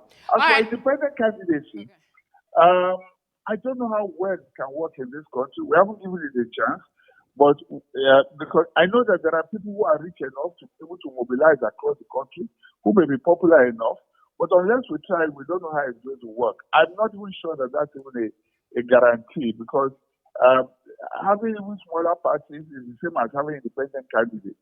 All right, Mr. You know, Okai, but we'll have to wait and see. It's hard to say right now because we've never tried it in this country, to the best of my knowledge, and it's not even working in places like the US where we know that it is allowed. So, but until it's tried and we see how it works in Nigeria, it's hard to say what impact or how what difference it will make in the electoral system. Thank you, Mr. Okai. Mr. Ogwade, in 30 seconds, your final thoughts, please. Well, I adopt the sentiments just expressed by my brother Okai, and that's just it. It is when force is matched with force that you get it. And don't forget that we are traditional people in Nigeria particularly. So if another places a cause, God help you. The only way out is that you avoid that cause by not doing or going against the act of that cause. That's all. Because the other leg again is that the law itself is giving some teeth. And again, I challenge anyone to tell me that indeed, since how many election riggers have been brought to book, have been chilled or prosecuted successfully. If they go scot-free, then definitely it gives room for impunity for people to continue. But once one or two people are made as scapegoats and ensure that they indeed go to jail, people know, they see, they make a public show of them, then definitely you know that people will sit tight and everybody will, that there will be sanity around. Thank you. Thank you very much, Mr. Wale Ogwade, and of course, Mr. Victor Okai, for coming on The Breakfast this morning. Your thoughts and your time is highly appreciated. Thanks again. Thank you. To God be the glory. To enjoy the rest of your day. The Breakfast continues after this short break.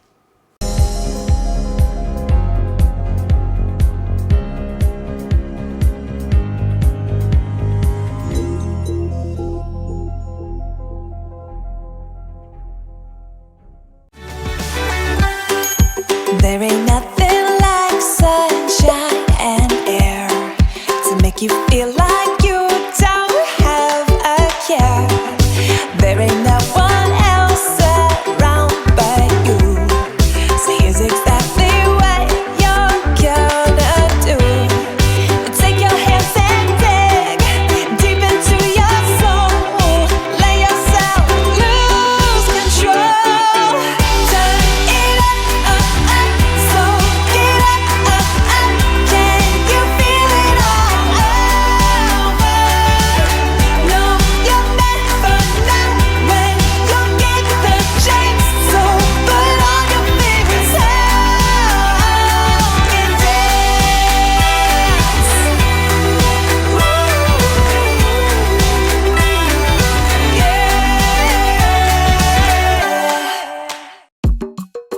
Committee chairman, where are the palliative for the communities? Where are they at? Mr. Speaker. Only this? Yes, but we have 3 warehouses filled with these palliatives. What about protection? Protection? Protect Mr. the Speaker, people. like this one? Brought it. This one. Yes, castrate in one protection. Thank you. These are face shield. Yes. Are you saw what I'm told? These are face mask. Yes. Are you saw it? And these are hand sanitizer. Yes.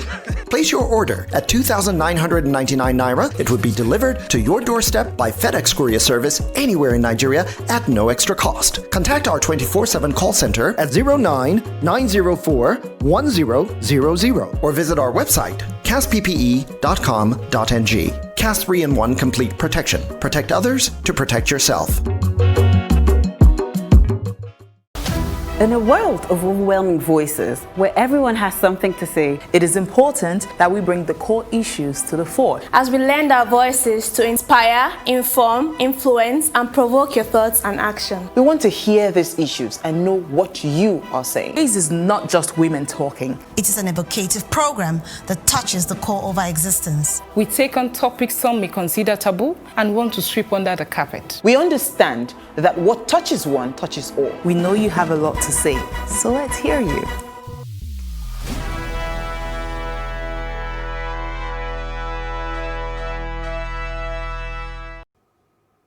Good to know you're still with us.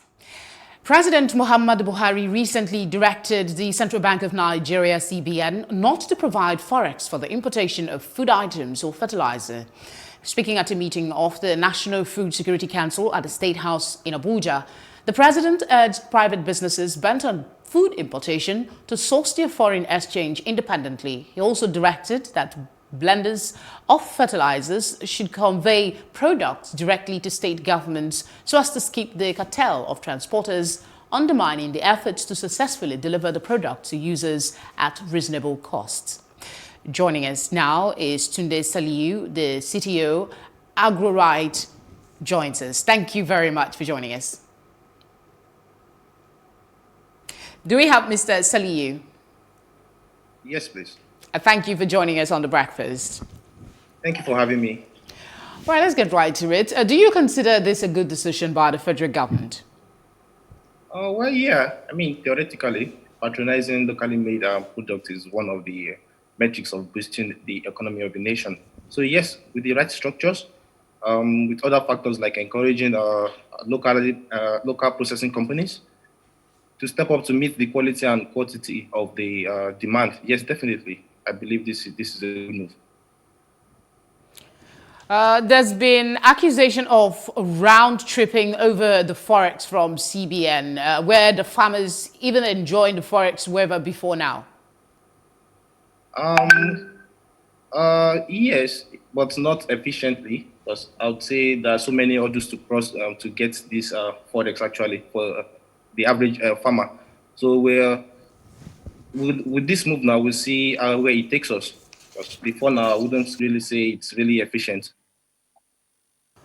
What is your assessment of the situation? Will the local farmers take advantage of this, and do they have the capacity for food sufficiency locally? Yeah. So the food sufficiency is not really the problem. I would say it's the access to, for the average Nigerian farmer, is access to funds, access to smart farming practices. That's what I'll call. That's what I'll say the problem is. So I believe that's why we have agri-tech companies like AgroRite springing up to bridge this gap. So I believe we have what it takes. Yeah, definitely we have what it takes. It's just government to put up so many structures in place, like encourage processing companies, to encourage locally made products here in Nigeria. Definitely. There are concerns that this could be another conduit pipe for corruption in the forex market. What do you say to those concerns? Well, there is always a backdoor to any policy by the government. So the concerns will be there, but definitely with the right checkmate on ground to checkmate all these backdoors and everything, it's a good move, really. To the local farmers and the subject of food sufficiency, do you think that we have what it takes to feed ourselves? Yes, I believe we have what it takes to feed ourselves, because the land is there, the farmers are there, so everyone has a role to play. And I believe the role of the government is to make policies that will ease the production of this food from our farmers, and also access to machinery, because we have expanse of land. Definitely, we'll need machinery for the farmers to be able to cultivate this expanse of land. So with the right policies, like I said, I believe we'll get there. Well, farmers have complained of lack of funds and unattractive loan credit condition. What is your experience? And that's the problem majorly. That's the problem, and that's why we have agri-tech companies springing up now to bridge this gap. Yes, these average Nigerian farmers, they lack access to funds because they are generally considered unbankable, because average farmers, they are smallholder farmers and all of that. So, and we have agri-tech companies like AgroRite, likes of Farm Claudia, likes of springing up to bridge this gap, and getting the general public to participate in agriculture with the crowdsourcing platforms to source for funds from the general public to fund these farmers, to finance them. That's the bit. That's how we are tackling the problem in Nigeria. Let's talk about quality. This seems to be a major challenge for local farmers and others in the production chain. How do we step up the game? Like I said earlier, now that the government has banned the forex for the importation of fertilizer and all of that, the next thing to do now is for us really now to focus on producing to bridge this gap, to produce high quality fertilizers, for example, that we're going to need to cultivate the land that we have available to us. So the right policies from the government, I believe, really, that's what I believe is the way to go. Right policies, making sure we are following the standards, all these manufacturing companies following the world-class standards. We wouldn't have any need to go and export from other countries if we are actually making a quality product here in the country. Before I let you go, I need to ask this again. How genuine do you think this move by the federal government is when they say it is to protect local businesses? They say it is to protect local businesses, all right. I believe behind every good policies by the country, by the government, behind every good policy is you always find some kind of a loophole. Some people trying to find a loophole to back channel this, all right. So I believe it's genuine, and I believe they can also do more. So you ban the forex, just why not ban the whole importation and let us focus on producing it locally? That will be a tall order, but thank you very much for joining us on The Breakfast. Thank you very much for having me. We'll be right back after this short break. Don't go away.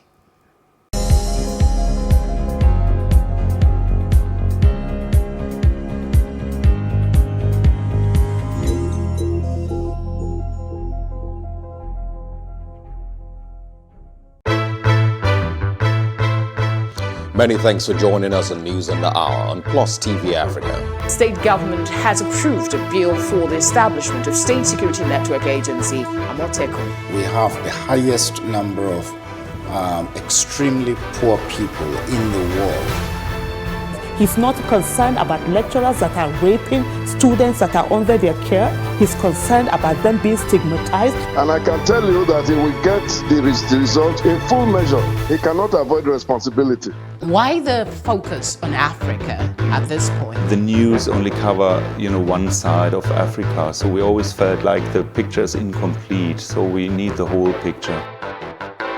65% of these people, whom we term as the urban poor, live in settlements, otherwise known as slums. This is just the tip of the iceberg of the road situations in Lagos, from the mainland to the island. It's been a closed-door security meeting as the retreat for senior police officers hits day 3. There's this basket or there's this bowl that we all come to the center to pick from. Everybody has to see Nigeria as an investment vehicle, not as a distributive mechanism. Still on the foreign scenes, Russia has flatly denied allegations that is spreading disinformation about the new coronavirus outbreak on social media. Australian Open debutant Coco Gauff defeated defending champion Naomi Osaka in 2 straight sets. Kenneth Okonkwo Kanayo and Bob Manuel Udoku have been conferred with the Veteran Actor of Nigeria Award. This is Plus TV Africa. Plus TV Africa. Plus TV Africa. Big stories live here. Thank you for staying with us on The Breakfast. Here are some of the news headlines we are following. Nigeria has recorded 132 new cases of coronavirus. The Nigeria Center for Disease Control, NCDC, announced this on Monday. Of the new cases, 52 were recorded in Lagos, 27 in Gombe, 17 in Plateau, 10 in Kwara, with Enugu and Ogun states recording 9 cases each. Katsina State recorded 3 new cases, Ekiti recorded 2, while Bauchi, Osun and Rivers all had 1 new case each. The new cases now bring the number of confirmed infections in the country to 56,388.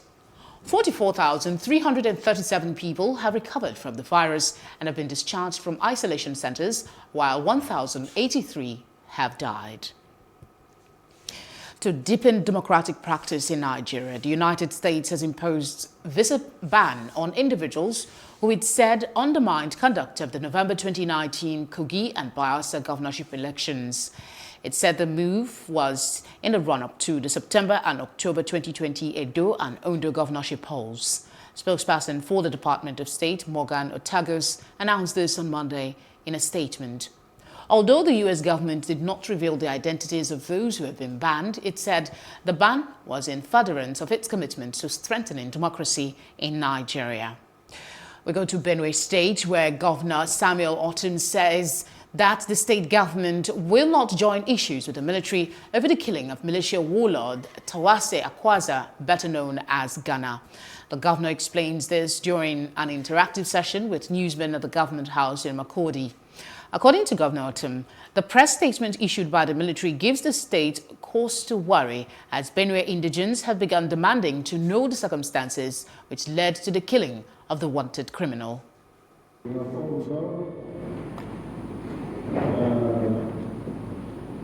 to join issues with security agencies and to take it as God's doing whatever has happened, and to say that we move forward because we cannot return the dead, we cannot return the ugly incident that took place, but to say that the Sangha people are all pained with what took place. As a government, we are waiting for more clarification on the ugly incident of what really took place. And we will continue the dialogue with security agencies, especially the military. We are not going to be confrontational. We are going to find out the truth of what happened. That is what the entire stakeholders here are demanding to know. 2 passengers were killed on Monday after a bus and a Highlander Jeep collided with a moving commuter train at a PWD in Ward, Oshodi, Lagos. Director General, Lagos State Emergency Management Agency, Lasema Olufemi Oke Osanyitolu, who confirmed the incident, said the bus with 6 passengers suddenly veered onto the tracks and collided with the train. The 2 vehicles were then dragged along for a stretch of the journey before the train managed to come to a complete halt. The agency was able to successfully extricate a total of 8 passengers, 6 with minor injuries, while were provided with on-site medical care, while 2 males, including a 20-year-old, sustained severe injuries and were taken to the hospital for further treatment. The other adult male subsequently lost his life. To Make a Difference initiative has started a movement known as Men Against Rape with the aim of protecting women and children against the menace. The convener of the initiative, Lemi Ugegbe, while speaking to journalists during the flag-off event in Abuja, says the movement's sole intent is to rally men of integrity to fight for the rights of women and children against sexual and gender-based violence in the society. Ugegbe says the education of Nigerian men about the issue of clear consent will be prioritized by the movement. Make a Difference initiative, the NGO, decided that it was going to give birth to a movement, which is a movement that will be fully run by men, called Men Against Rape. The idea is to get a pool of men to come together, men committed, because real men actually protect children and women. Real men don't hurt children, don't hurt women. We have recorded several cases of rape in the society, in the country, and it's really difficult to fight, especially when you get to the police station and the topmost person in the police station is a man, and then you also find out that almost everybody you have to relate to it is a man, and they don't think that rape is serious enough. And then with what happens in the families, for example, with fathers raping daughters or guardians, we get to the police stations and then all they say is that it's a family matter and they don't treat it, really seriously.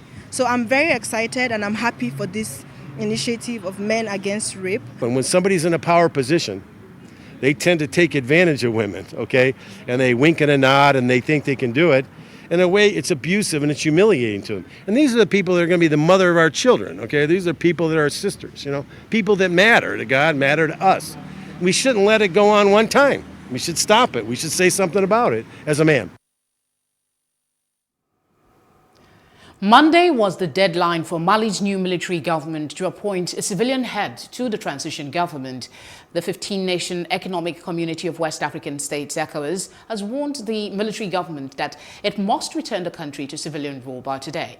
After the August 18 coup, ECOWAS imposed sanctions on the country, closing borders and banning trade, and called on the military government to hold elections within 12 months. The military government has proposed an 18-month transition government to be led by either a civilian or military leader. The plan has been rejected by the opposition June 5 movement, M5 RFP, which called the proposal anti-democratic and intimidating. Joining us now is Diani Togola, CEO Tuwindi. Also joining us is International Affairs expert Paul Ejime. Thank you, gentlemen, for joining us on The Breakfast this morning. I'll start with you, Mr. Ejime. What is your take on the charter produced by the junta for the transition, saying the interim leader can either be a military or a civilian person? Well, thank you, Felicity. Actually, the deadline is today, Tuesday, the 15th of September. Yes. That ECOWAS gave them. Well, the charter, I think the military is, from what they have read, is trying to protect itself, enlighten self-interest, if you like, because they wouldn't like maybe for civilians now to run the show. They want a piece of the pie to be part of the transition government. I think that is why they left that window that the head could either be a civilian or military. I think that is what they are doing. But in doing so, they have incurred the wrath of the June 5 movement, who think that it should be all civilian, and perhaps that they should have a greater say in it, being the ones that actually led the protests that actually culminated in the ouster of the position of President Keita. I think that is where the disagreement lies.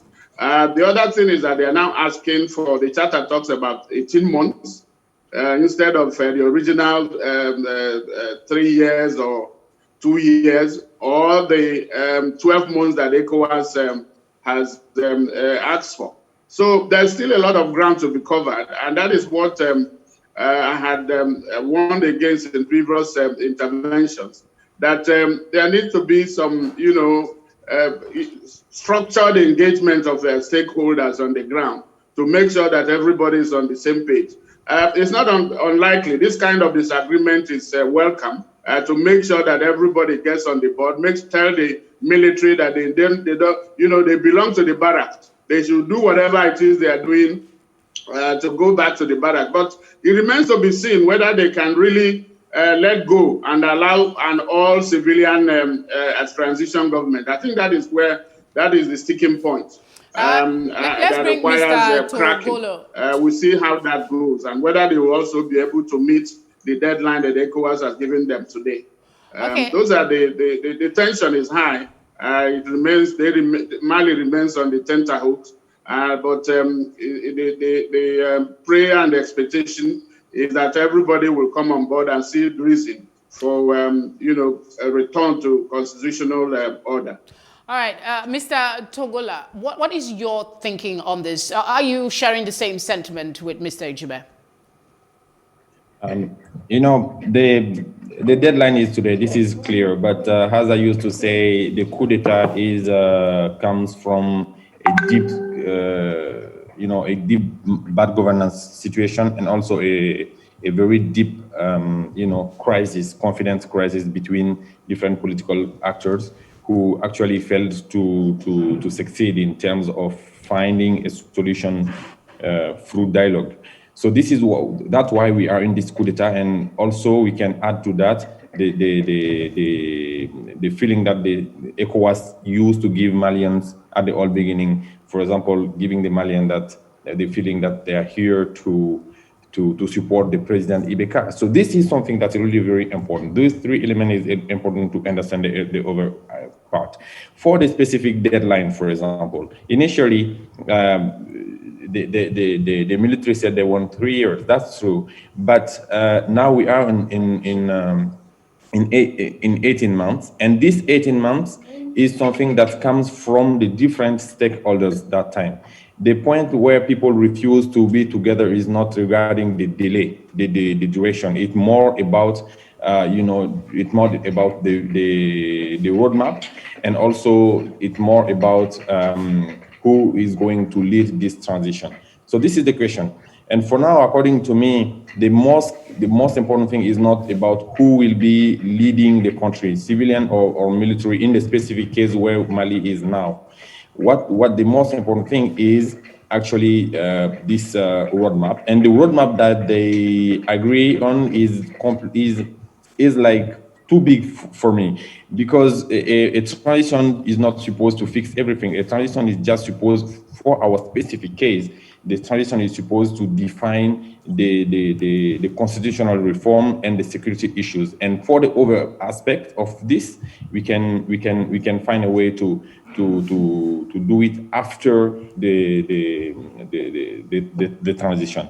And All right. from my opinion, the transition should be led by a civilian, not by a military. And I think ECOWAS today will try to keep this position with the military, because they are now right now in Ghana, and I'm sure that the ECOWAS leaders will try to keep this position. All right, let's go back to you, Mr. Ijume. He is in support of civilian rule, but do you think that the military will bow to the pressure from the international communities, especially from ECOWAS? Well, I think that is what negotiation is about, or mediation. It's about give and take, and not being rigid. I think if the fears of the military, one can understand, is that if they left, remember that they just deposed the civilian administration for bad governance and all that. It's not that the military is a saint. It's not that they have done better than the civilians in places where they have taken power.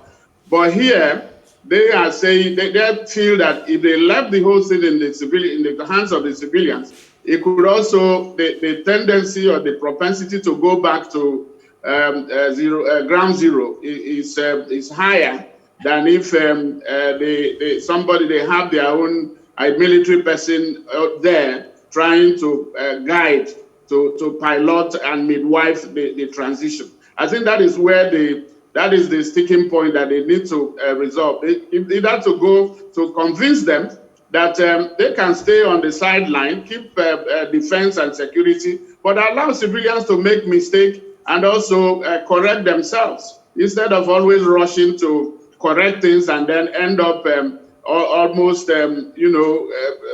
doing worse than the civilians that they replaced. So that is one issue that not just in Mali, it has happened in other places where military has taken power and will continue to remain an issue. In the case of Mali, I think while ECOWAS will be bringing the pressure, it's like a pressure pot. You do not exert the kind of pressure that will break the pot, and neither will you remove your legs off the pedal. So it requires some delicate balancing. Okay. And I think either a civilian president with a deputy that is military, perhaps that can work. And then, while they go, they have also talked about a 121-member legislature, where the M5 members will naturally dominate, those who will be guiding and providing some legal, guidance. So those are perhaps the safety nets that can be employed under the watchful eyes of ECOWAS and the international community. All right, Mr. Ejima, vigilance is required. My strong takeaway from you is the need for compromise in making a decision to move the country forward. I'll move on straight to you, Mr. Togola. Any reason to doubt military intervention, or should we call it interruption now, based on the brick wall by some sections of the populace? Sorry, can you repeat, please? I don't get you correctly. Okay, I'm asking, do you have any concerns about the military intervention, or do we call it maybe an interruption based on, the position taken by some section of the citizens? This is not a simple intervention. Interruption. This is a coup d'état. This is a coup d'état. And me personally, if we take the situation right now in Mali, people generally are more confident in military than in civilian. This is something that is clear. But we cannot also say that in whole Mali there is no civilian who is enough serious, enough credible to be able to conduct this transition. In addition to that, the way this chapter is designed is elaborate. The chapter is elaborate in a way where the military are the one who elected, who nominated everybody, almost everybody. So these are some specific things that really can break the relation between military and civilian. So that's why, me honestly, I think even if military come, there will probably be for this moment probably be actor who will playing an important role. But for me, as Democrat, we need a civilian and military. This doesn't mean to say to military go back to your barrack. No, but it means they have another role to play. We can play together this role of coming back very quickly to a rule of law. But this journey going back to the rule of law need to be led by a civilian okay. with the partner with military. I'll come back to you again, Mr. Jumed. The junta at some point, they were welcomed with wild jubilation, especially after the removal of the former president. Have they now outlived their relevance? Because there doesn't seem to be much welcome from the people for their continued stay. Hello. Mr. Jime, the question is for you. Okay. Well, that is usually what happens. That when you are riding a tiger, two things can happen. Either you end up in his stomach, or you fight for their life and then you escape. So it is always a delicate thing to. Of course, it is the issue of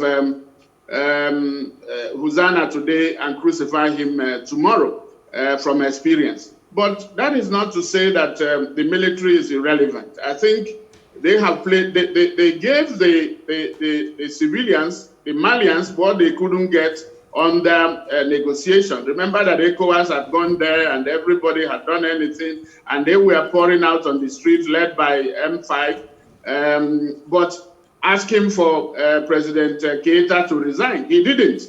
It took the military intervention to do that. So military is now using that bait, using that power to say, well, we actually gave you what you've been asking for, and so we should also play a part. But that should be defined and not make it to the fact. No, the military does not have a place under democracy. That is obvious. That is clear. But this one has become inevitable, and that is because governance had failed. And that is what politicians everywhere must watch out for. It's not enough to say that military is an aberration and then they don't belong there. But then you present the environment that makes it possible for them to come in. It's an enabler. Don't present that enabler for them to come in and then begin to complain. Run a democracy the way it should be run. But if we're looking at it, if the military, if the reason, Mr. Ejime, if the military, if their primary concern is to restore normalcy to the country, they've been able to get a foot in the door. Wouldn't it be, I mean, normal for them to just retrieve now that and hand over without fuzzing over the matter to a civilian administration? Is that for me too? Yes, I'm staying with you. It's off what you just said. Okay, yeah. The point is the tendency to move back, the gains will be lost if you suddenly ask those who didn't manage, because look at what Tijani was saying, that who is the civilian now that you can entrust the responsibility of running the transition, of bringing normalcy. There is insecurity, there is poverty, there is unemployment. In fact, Mali is under tension.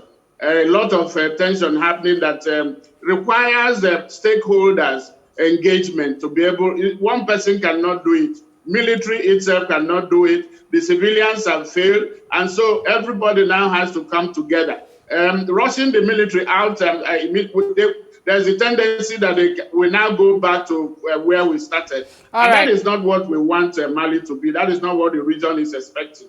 And that is why everybody is concerned now to make sure that they get it right. I would certainly hope that they would. But for further clarity, Mr. Togola, what exactly is the opposition M5 RFP asking for? That same question for the ousted party. What are they asking? No, the first thing is for them the conclusion of the consultation. The 3-day consultation are different from what have been decided. For them, the way of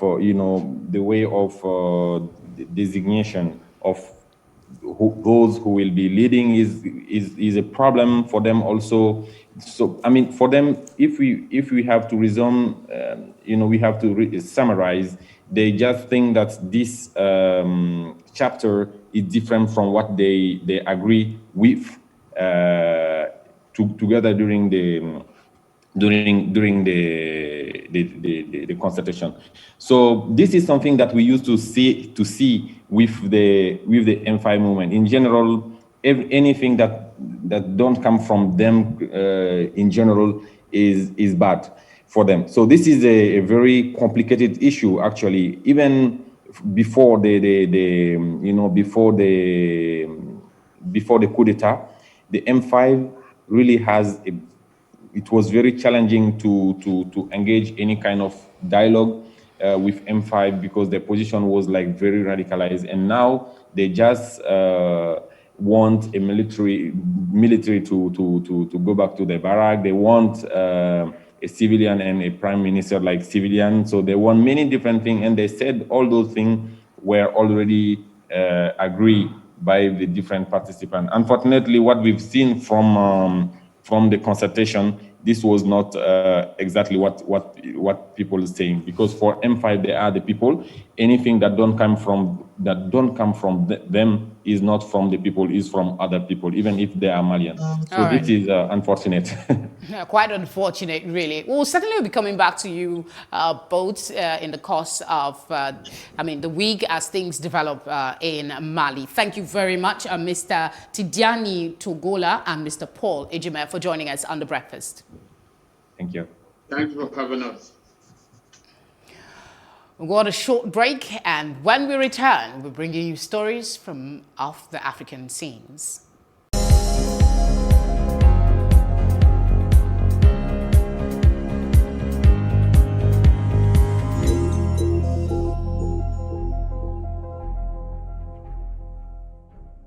Quality wire, and quality cables. For quality wire, quality cables. Coleman will light up your life, brothers. It's original quality wire. Where they can't pay. Cable for any type of project. Light up your life, light up your house. Coleman won't light up your life. Coleman, see, who be the master for for wire. Original quality cable. When you feature for any kind of project. Original quality. Durable. Trustable. Coleman.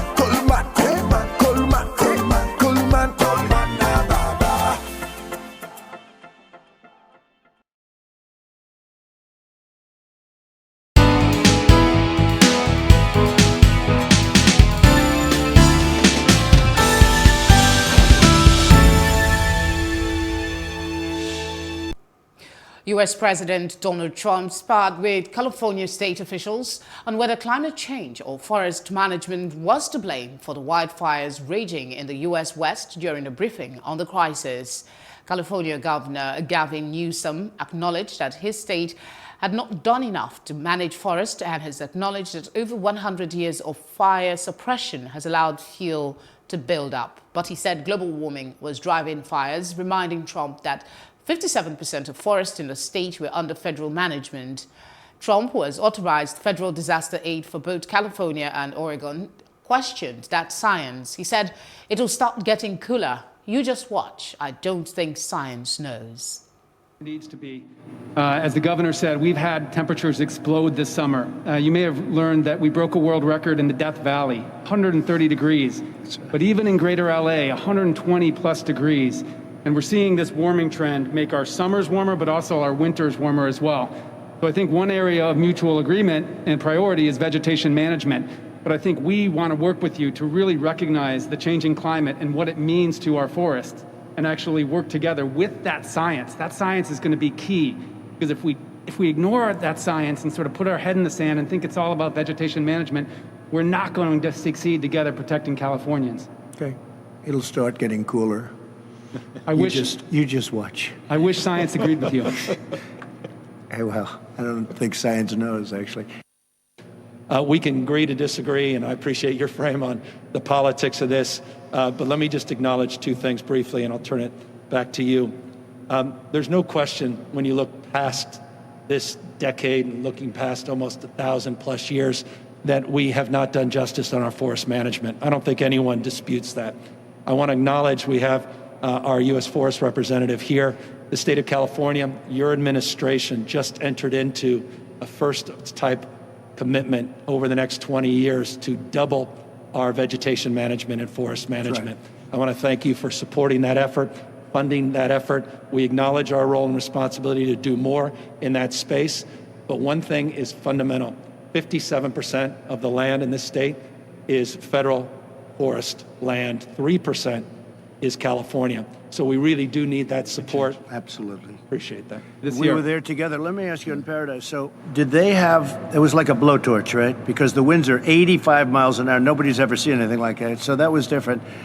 Has there ever been anything like that in terms of the power and the heat? No. Well, I'll tell you this, sir. The creek fire that the sheriff evacuated folks from is generating some of the worst heat in Fresno and Madera counties that's ever been experienced, creating its own weather cloud that almost looked like a mushroom cloud. Coming up next on The Breakfast, it's Off the Press.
We do not understand, we will stigmatize. What you can see is the remaining of the tanker that exploded. The suspect equally confessed.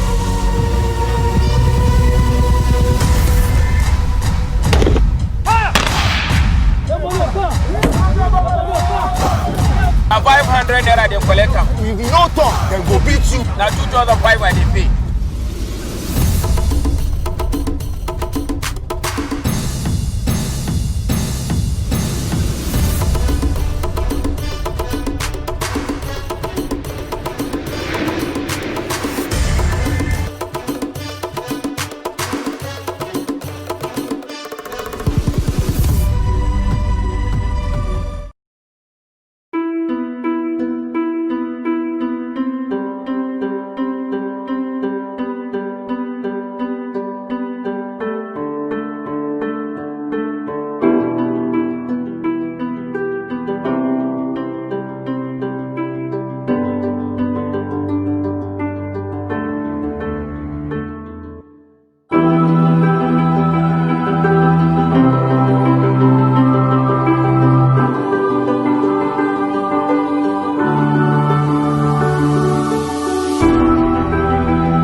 You're still watching The Breakfast on Plus TV Africa. It's now time to take a look at what's happening with the papers. All the headlines making the rounds. With the help of our guest, we'll unravel what's behind them. I have as guest today Chris Wandu, the publisher, CKN News. Thank you for joining us on The Breakfast. Thank you very much for having me this morning. All right, we'll start with the Punch newspaper. Let's see what is the big one. TUC Neka Asu talk tough as FG meets Labour today. That's on petrol price, electricity tariff hikes. That's it on your screen now. Two riders to it. TUC issues 7-day ultimatum, plans nationwide protest beginning in September 23. We will convince Congress others on price increase at today's meeting, says federal government. Okay, at the top of the paper, just above the masthead, we have U.S. extends visa ban to Edo, Ondo poll offenders. Dangote refinery may not reduce fuel price, says FG. How Akeosun saved me. Adeosun, I beg your pardon. How Adeosun saved me when I was first ambushed, that's Buratai. Passengers stranded as Arik workers strike ground airline. And then the scene of the accident, unfortunate scene on the front page of the Punch newspaper. I don't know if you could flip so our viewers can see that picture. Not too pleasant though. Train crushes Lagos trader attempting to save son in SUV. May his soul rest in peace. We also have other headlines here. Ogun orders 40 communities to relocate before flood disaster. 4 held for beating policeman to death in Ogun State. Jehesu paralyzes hospital as health workers protest unpaid allowances.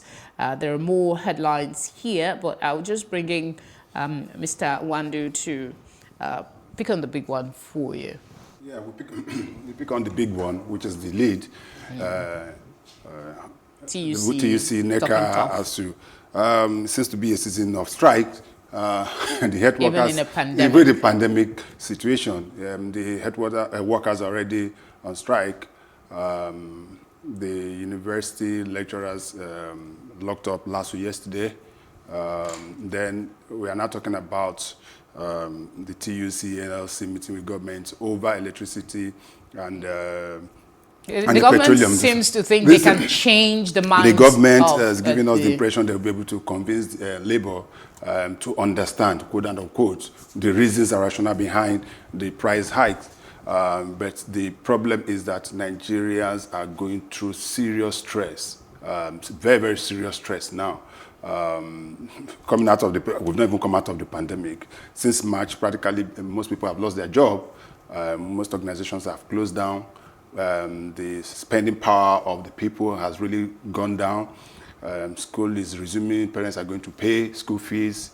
And now we're having about 100% hike in electricity and that of petrol, which in itself also is going to shoot up so many other things. The bakers gave a warning strike, what I call warning strike, unquote, a few days ago, that they're going to increase the price of bread by 50%. So which means that Nigerians are really, really in deep trouble. So let's see how government will be able to convince NLC and TUC and the others about this. But I believe that irrespective of the fact that, yes, we are deregulating the oil sector, I believe that the government could also have held taking the labor union into cognizance and into confidence before allowing this to happen. There's even this one on Dangote refinery may not reduce it because there's so much hope that when it comes on stream, down, that is, yes. From what we're hearing now, it might not also. So, but let's see how it pans out. The only problem is that the only thing that our government listens to is always strike. It's only when you give notice of strike or decide to go on strike that the government tends to do what they're supposed to do. Ordinarily, they ought to have done. But if that doesn't happen, they don't seem to listen. But let's wait and see how it goes. In the next few hours, we want to see what the labor and the government have reached on our behalf. On our behalf, very important. Yes, I hope they take a decision that will benefit all. There's something on Edo Decides that I missed earlier. It has Obaseki ask INEC to deploy drones, use ZPAD. I think that decision has been cancelled by INEC, the use of ZPAD, because of some complication and the volatile situation in Edo State. There's also another one there. Again, NBC warns broadcasters threaten sanctions on reportage, that's for us. And then please deploy 31,000 officers for Edo Gulf poll. You find details of all of these stories on page 12 of the paper. Let's except there's something else you want to talk about. We'll move on to I'm looking at the ban by the United States. That's the big one. So I might as well just go on and move on to the Nation newspaper. That's the big one there. U.S. slams sanctions on top politicians, others. That's it on your screen. Again, the scene of that unfortunate situation in Lagos yesterday. Edo is also on the front page. No room for rigging, violence in Edo. 31 cops deployed. Conversion of cars for gas. Fueling begins. That's another one for you. Well, let's just go ahead and speak on the U.S. ban. Yes, when the news broke yesterday that the United States of America is placing some visa ban on certain politicians in 4 states, it's Edo, that's Edo and Ondo. Then we have Bayelsa and Kogi. Bayelsa and Kogi because of the past election, and Edo and Odo. They are warning them this is going to happen. This is going to happen. I think it's a good way of trying to make our politicians play by the rule and play by the rules of engagement. For me, politics is not a do or die. Politics should be seen as sports. And in sports, when you say football, when the 2 teams, when Chelsea and Man U play, and one of the team wins, at the end of it, or you see them embracing themselves, exchanging jerseys and the rest of them, there must be a winner and there must be a loser. I'll ask you the same question Yes. I asked our guest earlier on the breakfast, and that's if they do not give the names of those that have already been banned from, visa restriction and all of that from the previous election that they cited, the Bayelsa and the Kogi state. Doesn't it reduce or diminish the strength of that threat to ban further people from, say, Edo and Ondo? Well, they have their reason for doing what they do in the United States. And also don't forget in international politics, there are a lot of things that goes into it. Those that are banned know themselves. So most of them are not, except it become in extreme cases when it has to do with terrorism and all those kind of acts that you see them coming out to announce the names. But in the past, they hardly come to announce such names. Where they also announce names when it comes to sanctions on countries and the rest of them.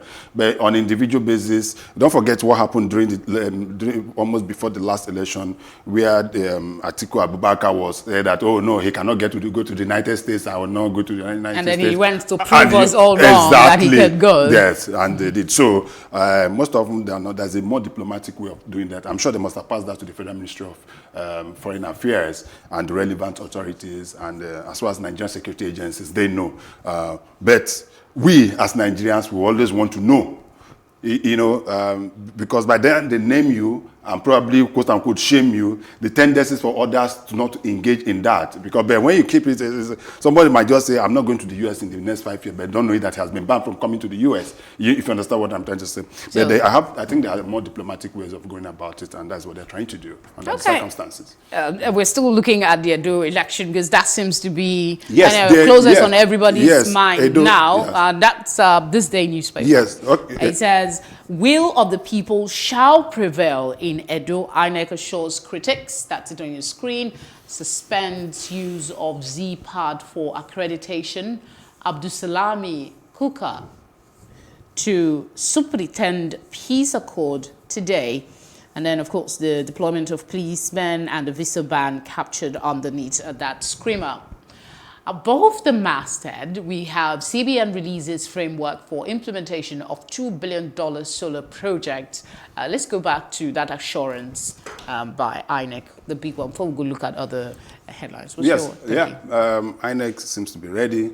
I like the assurances, but I'm not over-optimistic because several times in the past, INEC has promised and failed in certain periods. What about the security agencies? I mean, the IG is speaking really tough. Yeah, it's speaking tough. 31,000 policemen to be deployed, but we also almost a similar number of policemen deployed to Kogi State during the last election. We saw what happened. People were killed,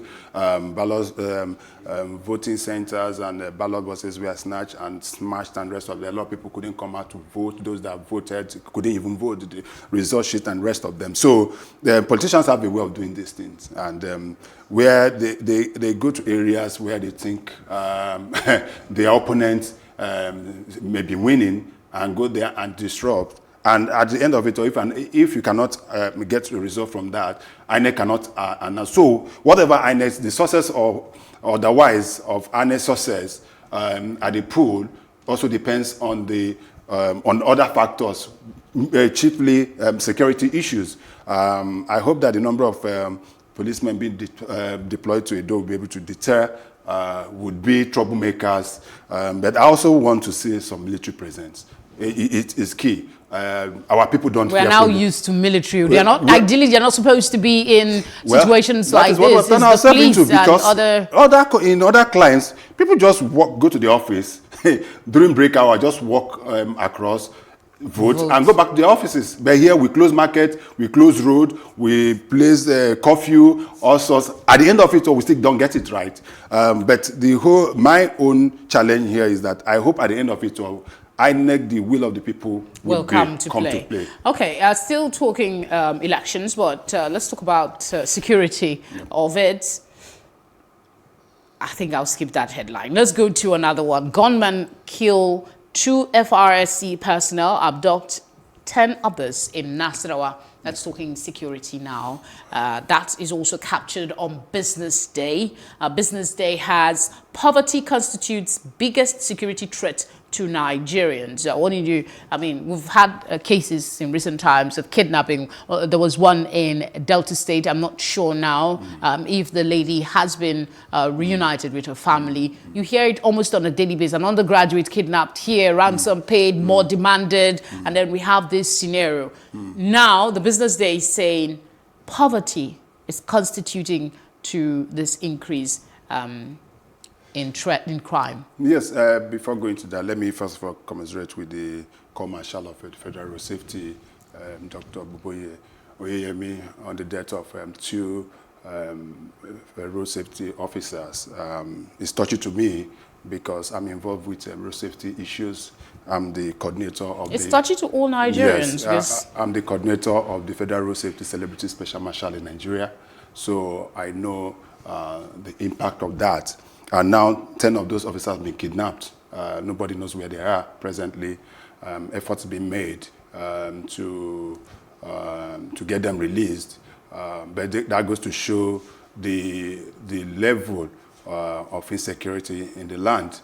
And something must give, and we must start making sure that Nigerians, irrespective of where they live, are safe.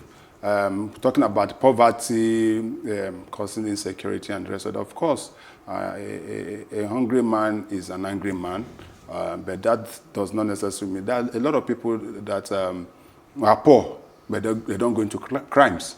So I personally don't buy that. The fact that you're poor doesn't make that you must be a criminal.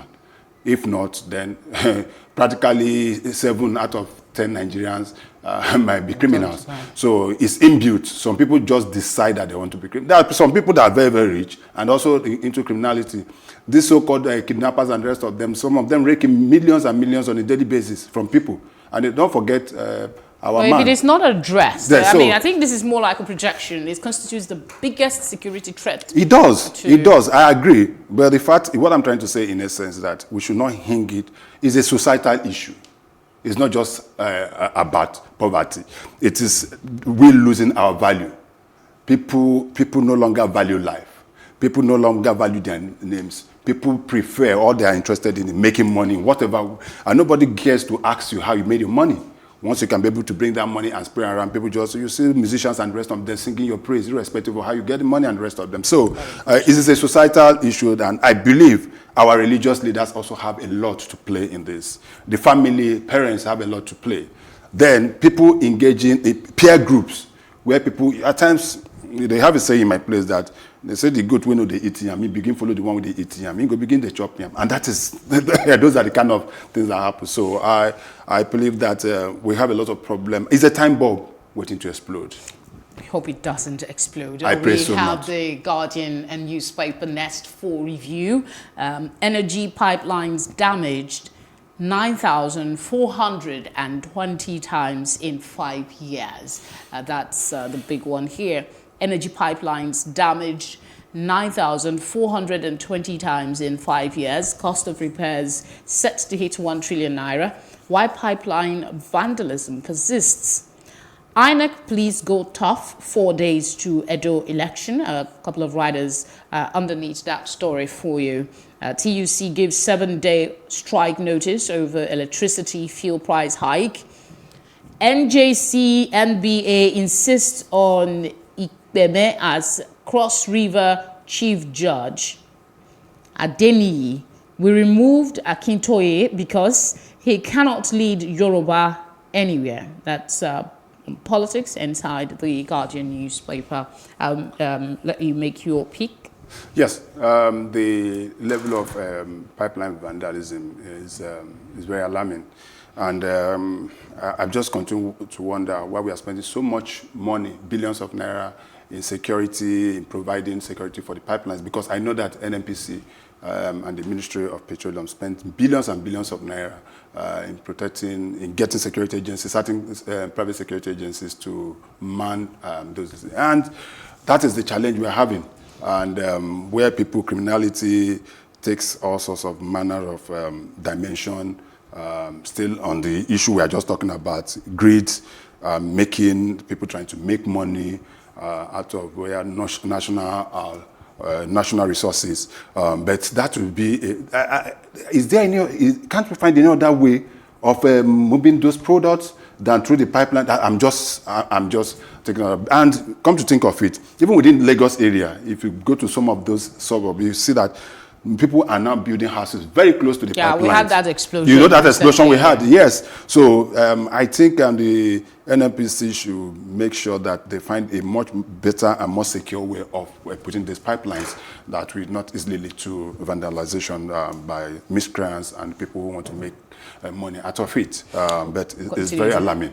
Sincerely, we'll continue to hope for the best in this country, and conversations like this hopefully will engender the right change in attitude. I hope so too. Thank you very much, Mr. Wandu, for coming on The Breakfast. Thank you very much for having me. Have a blessed day. You too. Right, to go on a short break. We'll be right back.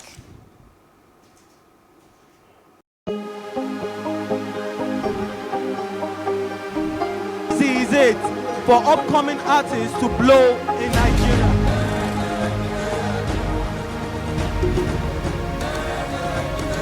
Welcome to Plus Trending. I am Bookie November, your host, saying thank you for joining us on today's episode. Welcome back. It's tea time on Plus TV Africa. Practice makes perfect. I'm not perfect yet, but I'm a lot better than I used to be. He's a king. He's entitled to marry 100 if he wants to.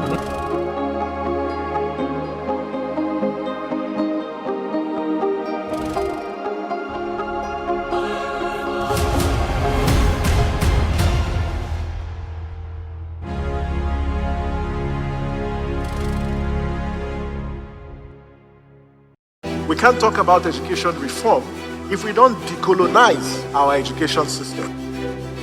What we do not understand, we will stigmatize. Because it's just cultural. And I think it's just human nature. They stop paying us salary. I don't like remembering it. I am angry at Nigeria. I'm angry at this government which seems to be letting us down.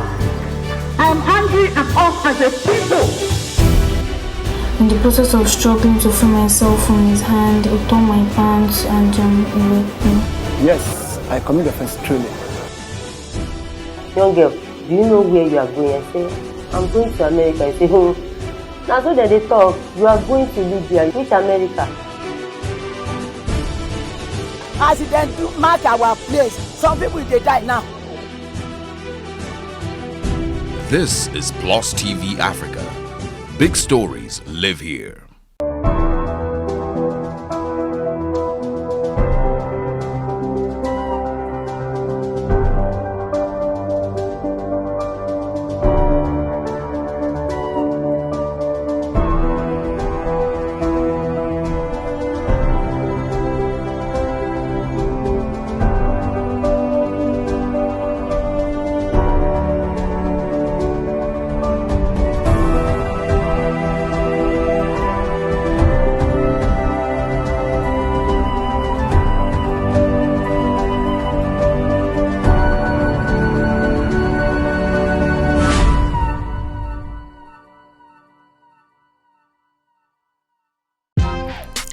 Welcome to Tea Time on Plus TV Africa, where we bring you the biggest entertainment stories and, of course, analyze them for you. You can have both parents and still end up as a useless child. I see them every day.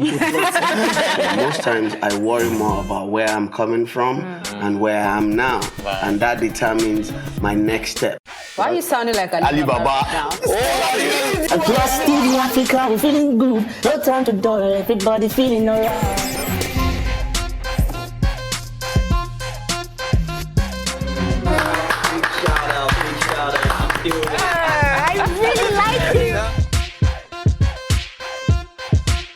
make music and people are still buying. That's why they look myself minimal IU. Apala music is for mature-minded people. I got DMs sometimes from Malawi, like, Sleeping early.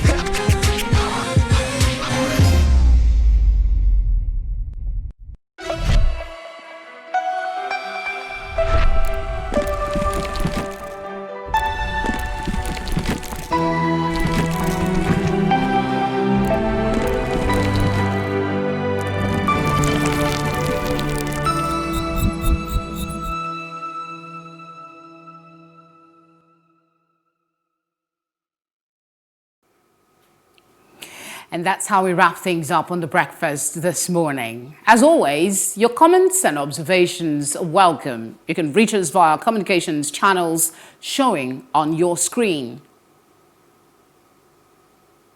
We'll be back later with more news for you, more analysis here on Plus TV Africa, same time. Thank you for watching thus far. Up next is News on the Hour.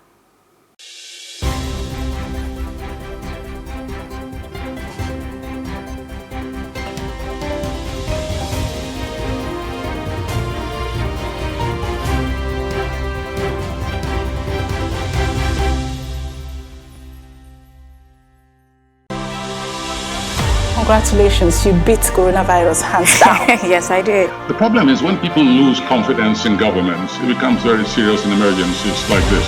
To all citizens, stay at home in the areas under lockdown. I never jumped since yesterday. Now ball at the play. So they make myself very happy. For this country, what's in the happen? They say that they share money. I did go check my ATM, maybe I don't see anything there. That this is indeed the most challenging crisis we have faced since the Second World War. A week ago, Mother Rica declared a state of national disaster. All things are not equal. When you come out of prison, you will not go back. That's a challenge at the moment. We have had 100% recovery. Virus, what they talk about, say, hungry big pass up. Understand? No virus, no big pass hungry. Plus TV Africa. Plus TV Africa. Big stories live here.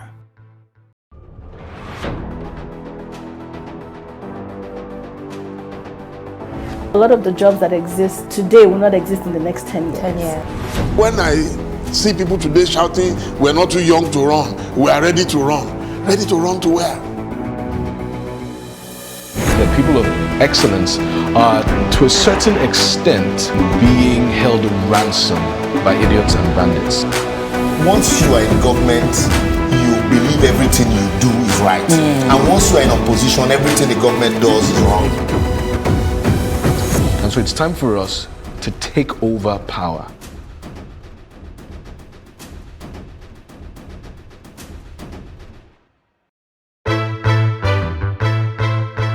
Many thanks for joining us on News on the Hour on Plus TV Africa. State government has approved a bill for the establishment of State Security Network Agency, Amotekun. We have the highest number of extremely poor people in the world. He's not concerned about lecturers that are raping students that are under their care. He's concerned about them being stigmatized. And I can tell you that he will get the result in full measure. He cannot avoid responsibility. Why the focus on Africa at this point? The news only cover, one side of Africa, so we always felt like the picture is incomplete, so we need the whole picture. 65% of these people, whom we term as the urban poor, live in settlements, otherwise known as slums. This is just the tip of the iceberg of the road situations in Lagos, from the mainland to the island. It's been a closed-door security meeting as the retreat for senior police officers hits day 3. There's this basket or there's this bowl that we all come to the center to pick from. Everybody has to see Nigeria as an investment vehicle, not as a distributive mechanism. Still on the foreign scenes, Russia has flatly denied allegations that is spreading disinformation about the new coronavirus outbreak on social media. Australian Open debutant Coco Gauff defeated defending champion Naomi Osaka in 2 straight sets. Kenneth Okonkwo Kanayo and Bob Manuel Udoku have been conferred with the Veteran Actor of Nigeria Award. This is Plus TV Africa. Plus TV Africa. Plus TV Africa. Big stories live here.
Welcome to Tea Time on Plus TV Africa, where we bring you the biggest entertainment stories and, of course, analyze them for you. You can have both parents and still end up as a useless child. I see them every day.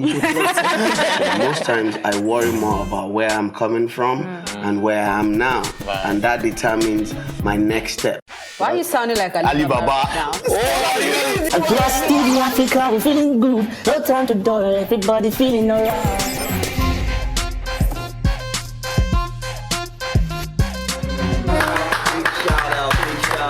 I really like it. I can still make music and people are still buying. Sometimes I look myself minimal IU. Akpala music is for mature-minded people. I got DMs sometimes from Malawi, like, sleeping early.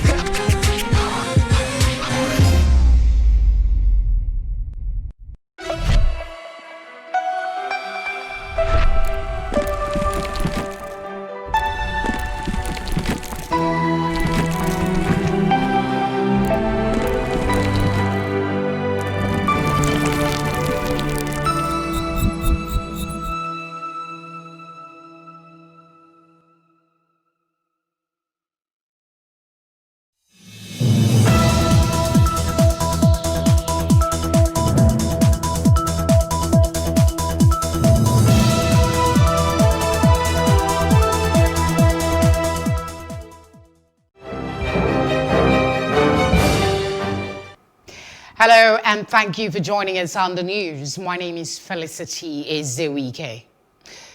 The Z-Pod, a new innovation introduced by the Independent National Electoral Commission (INEC) to serve as a secondary means of achieving full biometric accreditation of voters using facial image, will no longer be used for the Saturday Edo State governorship election. The Commission disclosed that the piece of technology, which was deployed in the Nasarawa State by-election to test run its functionality, had both hardware and software issues. INEC National Chairman Mahmood Yakubu, while announcing the decision to drop the Z-Pod, described the atmosphere in Edo State as charged and said INEC did not want to complicate it further by introducing a new technology. To deepen democratic practices in Nigeria, the United States has imposed visa ban on individuals who, it said, undermined conduct of the November 2019 Kogi and Bayelsa governorship polls. It said the move was in the run-up to the September and October 2020 Edo and Ondo governorship polls. Spokesperson for the Department of State, Morgan Otagus, announced this on Monday in a statement. Although the U.S. government did not reveal the identities of those who have been banned, it said the ban was in furtherance of its commitment to strengthening democracy in Nigeria. Now, reactions have continued to trail the approval of surgical castration as punishment for those convicted of raping children under the age of 14 by the Kaduna State lawmakers. The move follows outcry over waves of rape, which prompted the nation's state governors to declare a state of emergency. Plus TV Africa's Jacinta Obiuku reports. The bill was passed following the amendment of the State Penal Code Law No. 5 of 2017 based on an executive bill brought by the state governor. On Plus TV Africa Breakfast Show, guests explained that though the move may not permanently address the menace, but it should serve as deterrent to serial rapists. Are we ready? Do we have all the processes in place to ensure that this will be followed properly? Because it's one thing to put pen to paper and say, this is what we want to do.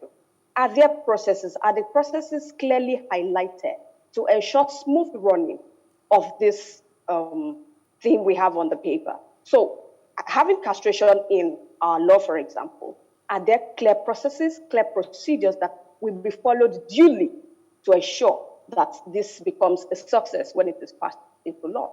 I'm neutral. I'm not excited because it's not as if we don't have the laws before. When the penal code already stipulated 21 years for an adult rape, then life imprisonment for child defilement. How many people have been sentenced to our prisons? How many people have paid for the crimes they are committing?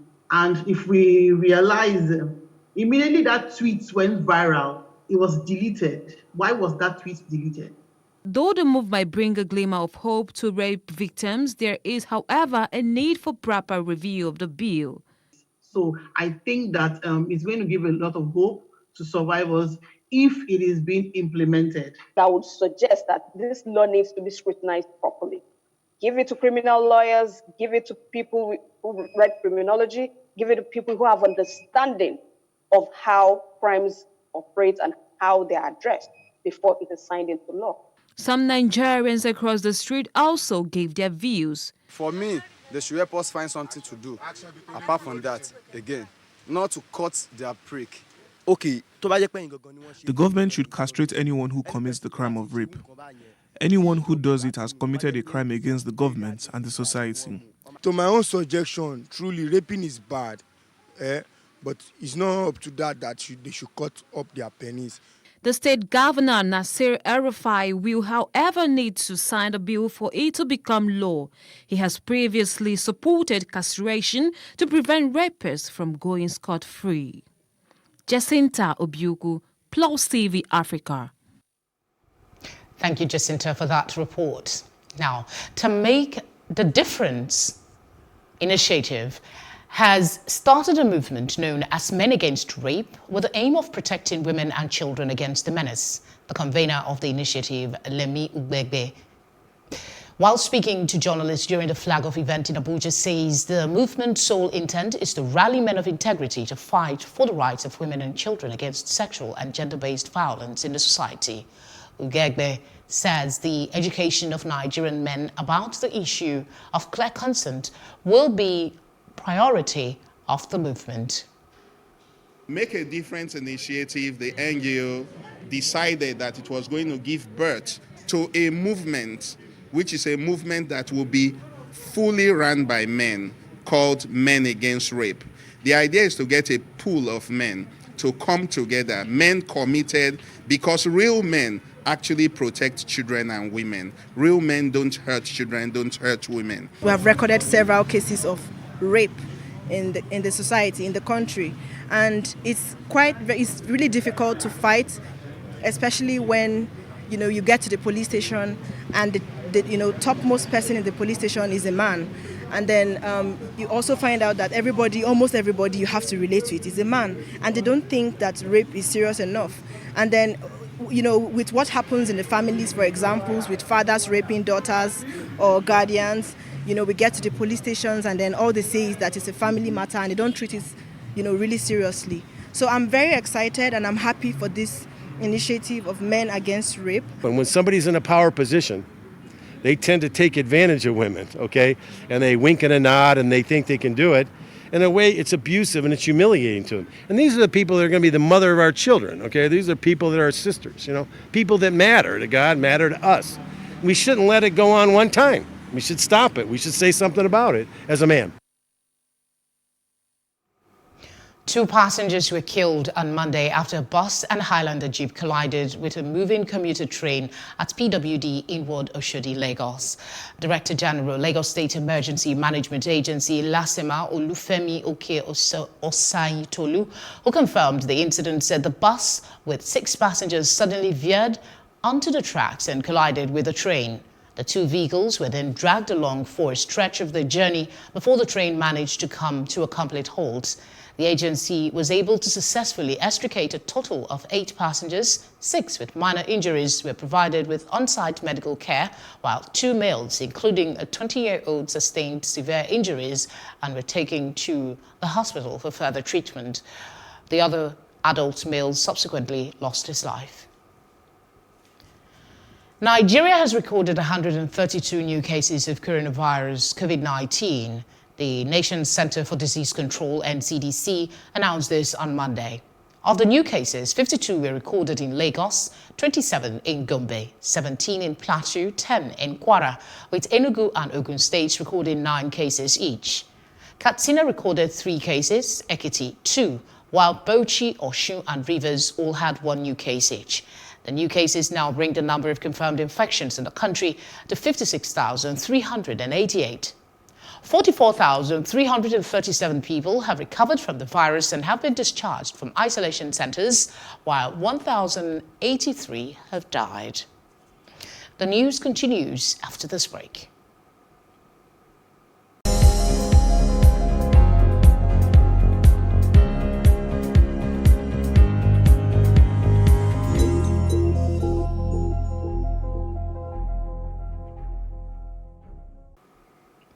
Paul Rusesabagina, portrayed as a hero in a Hollywood movie about Rwanda's 1994 genocide, has been charged with 12 counts, including terrorism.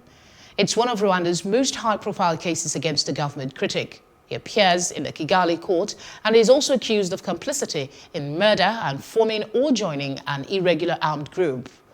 Rusesabagina is the leader of the opposition group, the Rwanda Movement for Democratic Change, which is said to have an armed wing called the National Liberation Front. Côte d'Ivoire Constitutional Council has ruled that President Alassane Ouattara is eligible to run for a 3rd term in the October 31 presidential election, even as opponents says his candidacy jeopardizes the West African country's democracy. Violent protests have rocked the country since Ouattara, in power since 2010, announced his candidacy. Over a dozen people have died in clashes between protesters and the police since August. The constitution says the president can only stay in power for 2 terms. But Ouattara has argued that the publication of a new constitution in 2016 reset his presidency.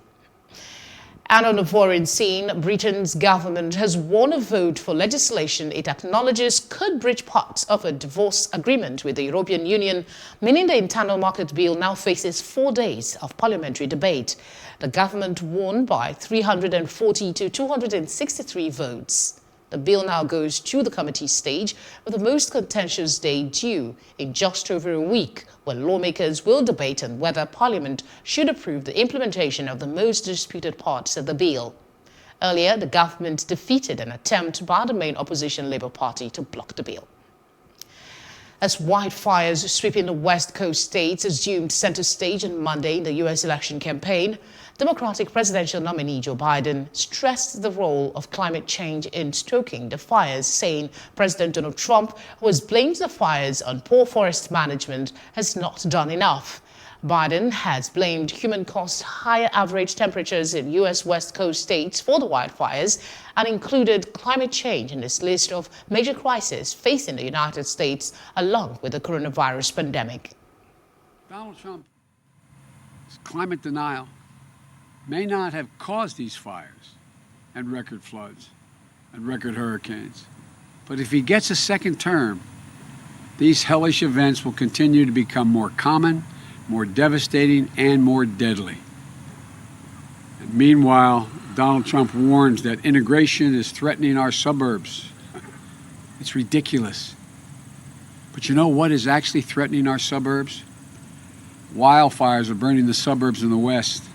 Floods are wiping out suburban neighborhoods in the Midwest. Hurricanes are imperiling suburban life along our coast. If we have 4 more years of Trump's climate denial, how many suburbs will be burned in wildfires? How many suburban neighborhoods will have been flooded out? How many suburbs will have been blown away in superstorms? If you give a climate arsonist 4 more years in the White House, why would anyone be surprised if we have more America ablaze? If you give a climate denier 4 more years in the White House, why would anyone be surprised when more of America is underwater?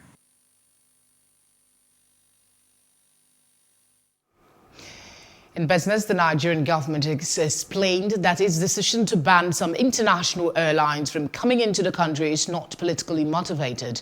Minister of Aviation Hadi Sirika, while speaking at the bi-weekly Presidential Task Force and COVID-19 briefing, says its decision is based on the capacity to handle a certain number of passengers to curb the import of coronavirus into the country.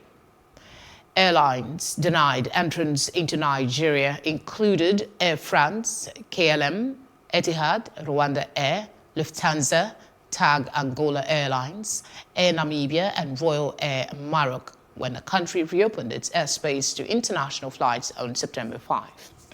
Joining us now is Wale Shadari, aviation editor, Daily Telegraph. Thank you very much for joining us. Thank you very much for having me once again. It's a pleasure always. How convincing is this move by the federal government for you? Is it something that truly will help to curb the importation of the virus or for other reasons? Thank you very much. I think just yesterday, the federal government, through the Minister of Aviation, said they plan to ban airlines, some of the European carriers, was not politically motivated. I think is a clear departure from what he said some few weeks ago, that the process of reciprocity will be applied to any country that refuses to allow Nigeria come into their country. And if you look at it, the European Union carriers, Air France, KLM, Lufthansa, and some of them have been barred from coming into Nigeria because of the policy they churned out, that Nigeria was grouped among countries that are not allowed to come into their countries. And you begin to wonder, how did they arrive at that, considering the fact that the coronavirus cases that we've had is far less or lesser than what you have even in France, Germany, and some other European. But politics is not about diplomacy. If you do this to me, I'll do this to you.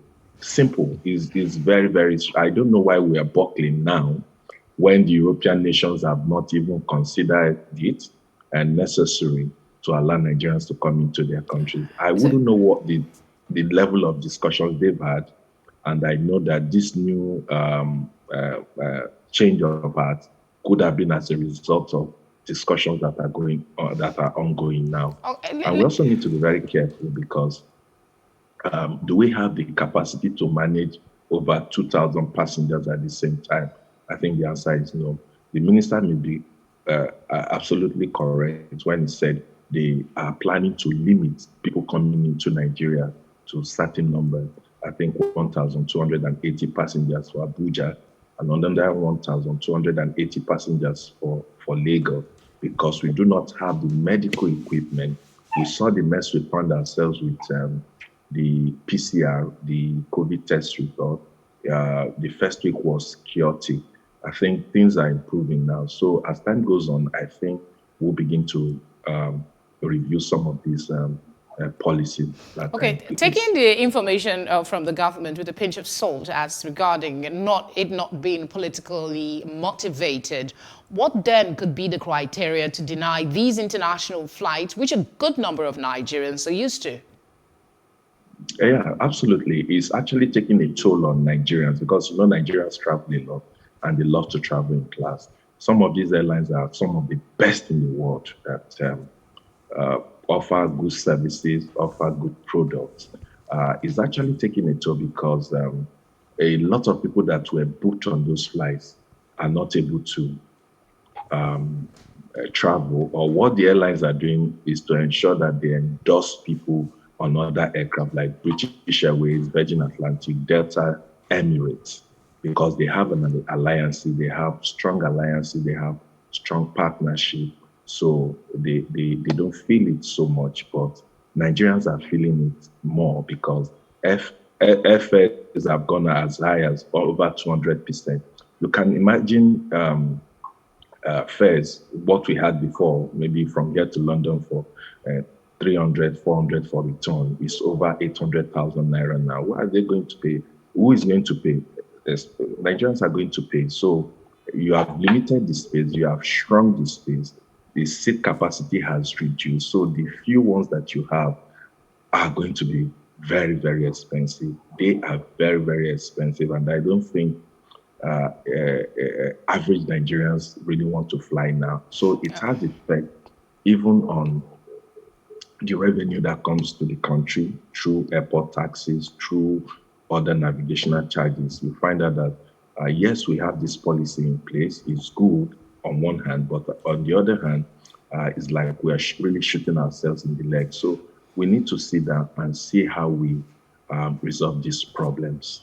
I was going to ask you about the effect on flight costs, the tickets, but you've answered that question already. So I'll just go ahead and ask, can you share any insight to how these owners of international flights, especially the national carriers like Rwanda Air, Lufthansa, taking this ban, could it affect our diplomatic relationship with them? Yes, it will affect diplomatic relations, but not a certain degree. I think they are in talks. From what the minister said yesterday, he said the airlines came to him, they held discussions with him. Because if you also look at it, we have nothing to lose apart from the fact that we're going to lose revenue, we're going to lose navigational charges. If you look at our airlines can't compete at all with even the least of the European carriers. They have some of the best products. They have some of the best network in the world. Which airlines do we have? We have practically nothing. We are even not having 3% of the international airline market. This market is dominated by foreign airlines.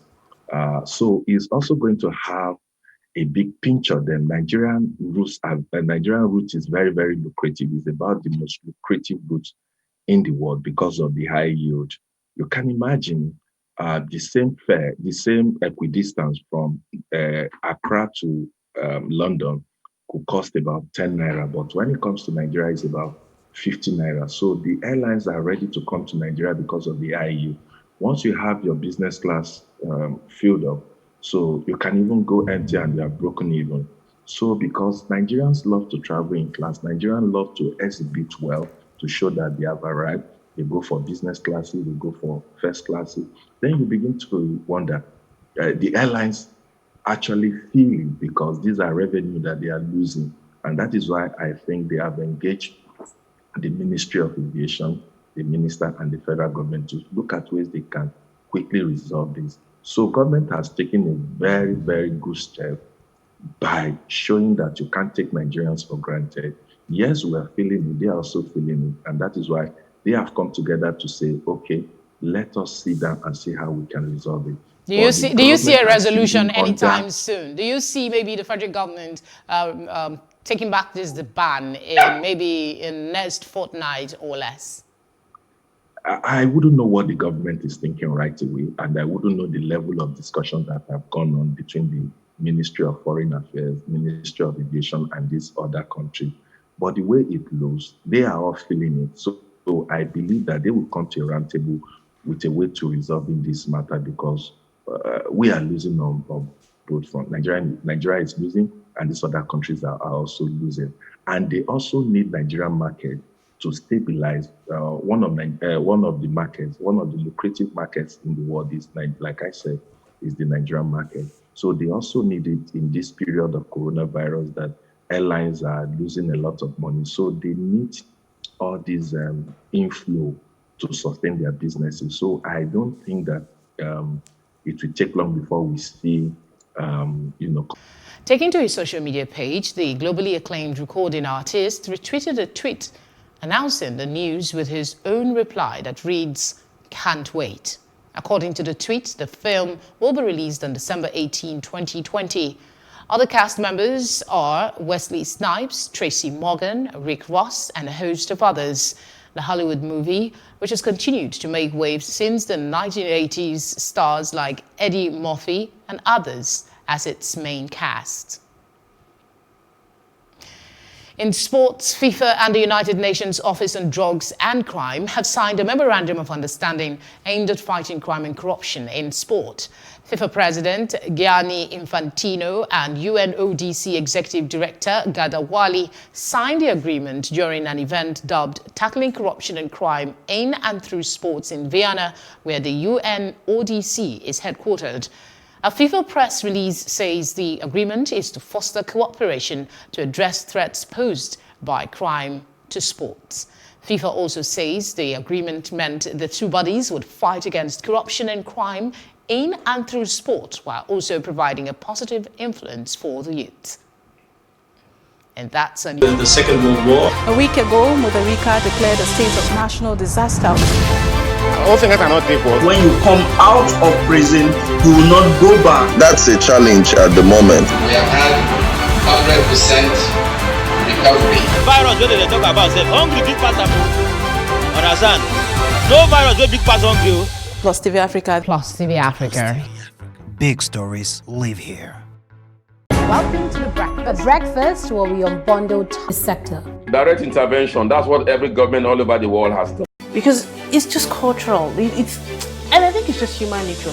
They stop paying us salary. I don't like remembering it. I am angry at Nigeria. I'm angry at this government which seems to be letting us down. I am angry at us as a people. In the process of struggling to free myself from his hand, he tore my pants and he raped me. Yes, I commit offense truly. Young girl, do you know where you are going? I say, I'm going to America. I say, oh, now so that they talk, you are going to Libya, which America?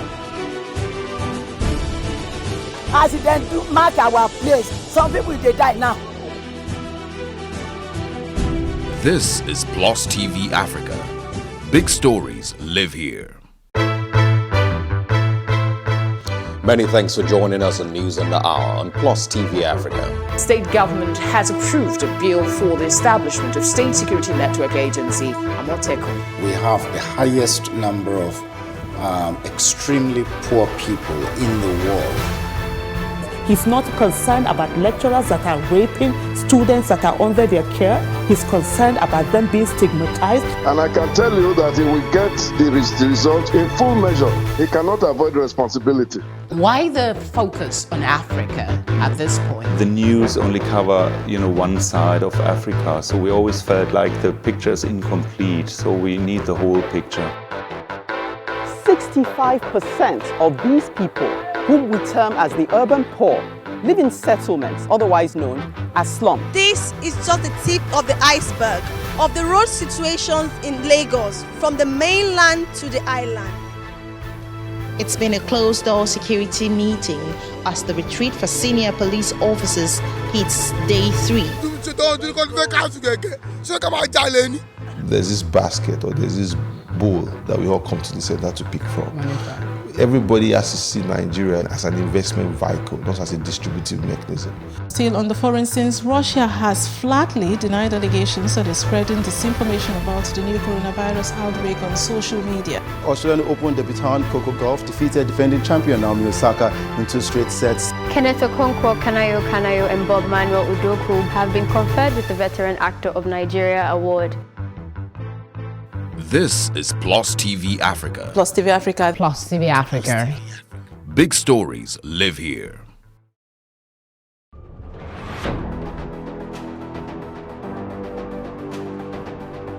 A lot of the jobs that exist today will not exist in the next 10 years. 10 years.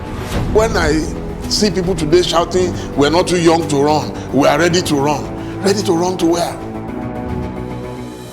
The people of excellence are, to a certain extent, being held ransom by idiots and bandits. Once you are in government, you believe everything you do is right. And once you are in opposition, everything the government does is wrong. And so it's time for us to take over power.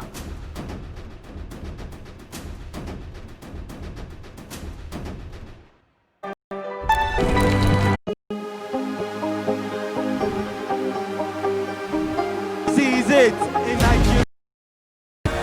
Perfect. I'm not perfect yet, but I'm a lot better than I used to be. He's a king. He's entitled to marry 100 if he wants to.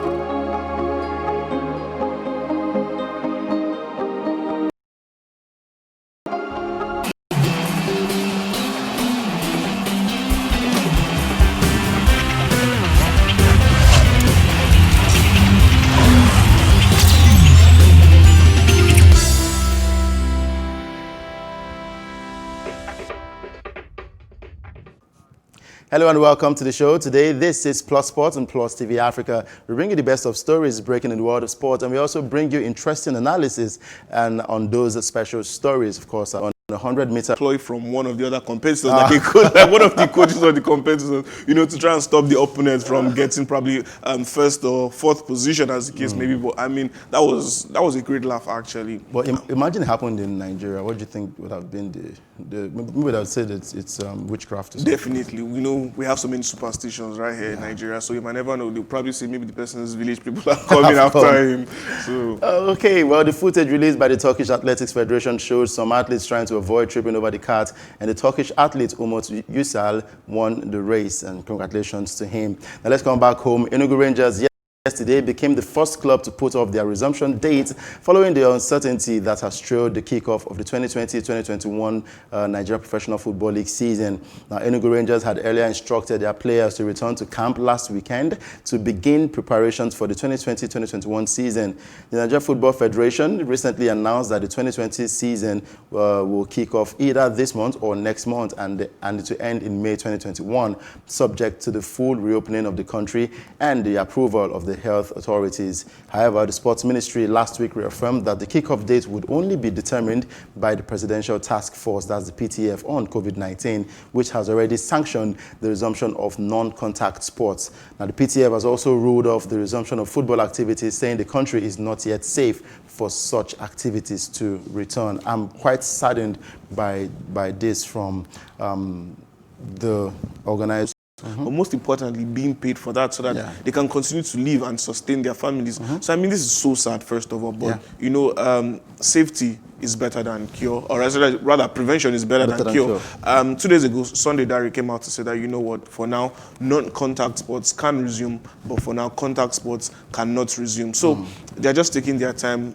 probably consulting opposition players. So this is a chance for you to get things right. So why are you not taking the opportunity? Only the LMC and the MPFL can answer that question. Well, we just hope for the season, in as much as they still have cases of COVID-19, but they've been able to handle this carefully. So I think the NFF and the LMC should look into this, and gradually football should resume in the country. And talking about football, let's go straight to transfer deals right now. And we hear that Barcelona have agreed a £28 million deal to bring Lyon forward Memphis Depay to the new camp, where the former Manchester United player will reunite with former Holland manager Ronald Koeman. And Depay, who was seen as a Manchester flop, which I really do not believe, he's set to travel to Barcelona in the coming days to complete a medical, and it is hoped he will be presented as a Blaugrana, the player, later in the week. It could mean that Depay might be available for Barcelona's opening game of the La Liga season, which is on the 27th of September against Villarreal. And for Memphis Depay, yes, good relationship between him and the Barcelona squad. You start asking the question, where would this guy fit into? Exactly, that's the question. Antoine Griezmann, who is currently playing, Coutinho is back in the Barcelona team. I keep asking, where would Depay play? Exactly. So I'm thinking about it. So why is Ronald Koeman making this move? Yes, he wants tested and trusted players because he needs impact results. So definitely, Depay is one of those players that will give him the positive results he needs. If you take a look at the way Koeman set up the Netherlands squad, it was built around Memphis Depay. But this is not the Dutch national team. Yeah. You have a Lionel Messi who has always been the center for many years now at Barcelona. So how do you want to incorporate Lionel Messi and Antoine Griezmann and Memphis Depay, who all three have similar playing styles? So I just begin to think about it. Do you want to have games? Adam in the mix, there's a Pjanic in the mix. He's trying to build probably. I don't know his plans, but I would love to see the new Barcelona under Koeman. Definitely. The only positive that I can take from this mood is the fact that Koeman is actually starting to look at life after Messi, which is the best thing. And that's something that many managers never did, never considered. And that's why when Messi wanted to leave, it came as such a shock to Barcelona. They were not just ready for it. They needed to keep him for one more season. And now they're starting to plan ahead. So definitely getting someone like Depay is planning for the future. Depay has still got a good number of years in him, and he's someone who is so strong and rugged and very versatile. His technical prowess is very good in my own opinion. Great with set pieces and can always, you know what, grind out those victories for you. Get those goals, get those assists. He's a tireless forward, you know what. He's someone who can play effectively on the wing if you want him to. But I believe his best position is when you give him that roaming position to just do whatever and go wherever around the pitch. The good thing is that he'll be backed up by world-class players. But then the question still remains, how can Ronald Koeman implement his plans effectively, and how can he incorporate those players? Time will tell. All right, time will tell. And he was considered as a Manchester United flop, but of course, January. And I mean, I must tell you, Real Madrid are prepared to pay his full-time salary pending the loan period. Either it's going to be a year or two, as the case may be. And definitely, he will fit into that Manchester United squad effectively. But then I believe that they need to get a solid left back. So I mean, I've been hearing talks of Region coming from Real Madrid. Hopefully they get that deal over the line. That would be good for Manchester United, because simply they cannot rely on Luke Shaw due to his injury worries. And Brandon Williams is yet to be the finished product. Very raw talent, but great attitude on the pitch. But definitely needs to do more work in terms of his physique and his decision making as well. So definitely getting someone like said Region, who had a brilliant season for Sevilla. That's a good move for them. And look, but then the loan deal is not going to be cheap for Manchester United either. It's going to be within the region of £18 million to £22 million. About 25 million. Exactly. So you know what? If they're going to get Gareth Bale, Ole and the backroom staff need to do their best to ensure that number one, he is fit while he's available for Manchester United, and then incorporating him effectively into the team so that he produces good football for them. And we just hope it doesn't become another Di Maria. Hopefully he joins not. up with Manchester United. But that is if that deal actually comes through. Well, you can actually call in and share your thoughts with us on 0906 000 5719. That is the number for you to call. Once again, 0906 000 5719. Let's go over to games that were played yesterday. 2 games were played, and one of them was Chelsea versus Brighton and Hove Albion. And Frank Lampard says his expensively reshaped Chelsea side have to have the intentions to be up there with champion Liverpool after they began their campaign with victory at Brighton. And this victory earned Chelsea their 2,000th point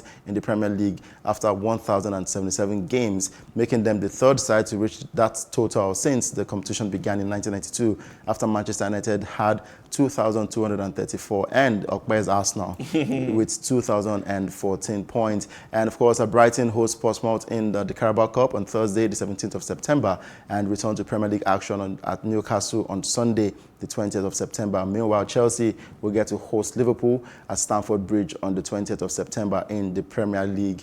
Now, the game for me yesterday wasn't such a brilliant performance. Yes, they worked hard to get those 3 points. Timo Werner tried his best. Kai Havertz felt like he was out of place in that team.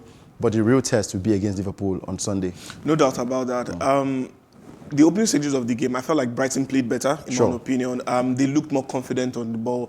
They seemed to have a game plan which they were going by, and it was working perfectly for them. Adam Lallana was playing very well. Tariq Lamptey was exceptional for me throughout the game. You know, the former Chelsea youngster, he had a point to prove to his former employers, and as far as I'm concerned, he did that effectively. Definitely. Exactly. And then taking a look at other players like Neil Mopey, Aaron Connolly, And this young man, Ben White, I must say, such an impressive centre-back. He had a brilliant loan spell at Leeds United. Leeds threw out the cash to try and get him back, but Brighton said no, and definitely that was a good move by them. And the partnership with Lewis Dunk yesterday was fantastic, in my own opinion, irrespective of the 3 goals that they did concede. And then taking a look at the nature of the goals that Brighton did concede, it seems like it was their own undoing. I'm talking about the first and the 3rd goal. But I mean, that 2nd goal by Reece James, wow, what a blockbuster from 30 yards out. I'm glad to see that he has that in his arsenal because, as far as I'm concerned, he's one of the best young right backs in the world currently. Some would say he's even better than Trent Alexander-Arnold. He seems to be more effective while attacking, and definitely he's a better defender than Trent Alexander-Arnold. So definitely, that's a great player for Chelsea, and it's good that they have someone like that in their arsenal, because when you take a look at the likes of Aspilicueta, who is lost for legs, and the fact that they don't really have any other stalwart right back, so Reece James is the perfect player for them. Talking about Kai Havertz, first of all, I think he was played out of position. You know, his best position is as an attacking midfielder and playing much deeper and having a free role. So he was made to fill in for Hakim Ziyech, but then he did a good job in my own opinion. He was tracking back. His defensive work rate was brilliant in my own opinion. Passing could have been better, but he did try to make 1 or 2 runs and try to give 1 or 2 incisive passes. But you know what? The link-up between Werner was not so smooth. Definitely, because Werner was trying as much as possible not to get stuck in the middle and try and run off the defenders. And if Frank Lampard saw that yesterday, that means that Timo Werner is clearly not an out-and-out striker. I think he needs to play with a strike partner, and I believe Olivier Giroud would complement Timo Werner effectively. And I believe that it's time for probably they need to revert back to a 3 at the back. If they have a Thiago Silva comeback, they have Rudiger, Thiago Silva, and Aspilicueta in the 3-man defense. Reece James on the right, Chilwell on the left. Your 2 holding midfielders, in my opinion, Kante and Kovacic, those are the best 2 holding midfielders you could have. And then your front 3 of Giroud, Werner, and maybe Ziyech or Havertz, as the case may be. But definitely, Frank Lampard needs to know what works best for his team. Ruben Loftus-Cheek was a shadow of himself since he's come back from injury, has not been playing effectively. He seemed too cautious on the ball, was not able to do much with the ball, and simply was lost in that number 10 position. I would have preferred Mason Mount to play there and him just playing off the left. I remember his loan spell at Crystal Palace. He played a lot of football coming in from the left or coming in from the right, and he was playing effectively. So I believe Frank Lampard needs to find another way to implement him into the squad. Otunodoi came up from the bench and was decent, so I'm glad that he has a change of attitude and wants to break into this first team. It was not a convincing performance from Chelsea, not at all. Judging by the caliber of players that they have, and knowing that these players have had one good season together. But as far as I'm concerned, 2 standout performers from yesterday were Kurt Zuma and Andreas Christensen. I didn't expect both of them to be so solid, and Zuma looked a whole lot more confident on the ball with both feet. That is something that I must say that's a significant improvement from the young man. And then he got a goal to back off. Yeah, a brilliant Of course, performance. when you hear there's a Thiago Silva somewhere waiting to take your shirt, definitely you work hard to keep your place in that one. You need to step up. Kepa was also criticized yesterday, talking about the goalkeeper, Kepa Arrizabalaga, for Brighton's goal. They defaulted the goalkeeper, and I'm wondering why blame this goalkeeper all the time? Yes, we know he has his flaws and all that. Why not give him a chance? Because I feel like he's willing to improve. Definitely, he will be willing to improve with the rumors that Chelsea have been trying all through the transfer market to bring in big names. First of all, Onana from Ajax, and now Edouard Mendy from Rennes. So it's going to be difficult for him. Him hearing those things in the press is not good for him. Him hearing criticism from Chelsea fans and football critics all around is not good for him. But nevertheless, that goal that was conceded, I believe there are 3 faults to that goal. First of all, Marcos Alonso could have done better, when trying to close up on Leandro Trossard. And then the Chelsea defenders, their positioning was not good enough. And then Kepa's vision was blocked. However, him anticipating that ball, his reactions were not quick enough. And then the ball just slipped under his right arm. So I do understand why there's a certain blame to him for that goal being considered. But nevertheless, Frank Lampard did say he was satisfied with his performance and gave him a pat on the back. Maybe that's what he needs. All right. Well, a great 3 points from Chelsea in that one as they defeated Brighton and Hove Albion 3-1 in that encounter. And Wolverhampton Wanderers boss, Nuno Espirito Santo, he said he believes something special is being built at the club after he celebrated the new contract with a 2-0 win at Sheffield United. And the man of the match was Raul Jimenez. And the second round of the Carabao Cup is up next for both sides at Sheffield. Sheffield travel to Premier League rivals Burnley on Thursday, the 17th of September, while Wolverhampton Wanderers will host Championship side Stoke City later on the same day. Now, talking about the Premier League, 4 4 people have tested positive for COVID-19 in the latest round of testing and checks on players and club staff in the English Premier League. The 4 people must self-isolate for 10 days, and the league, this was reported by the league on Monday, and their identities were not disclosed, and a total of 2,131 players and clubs for the highest earning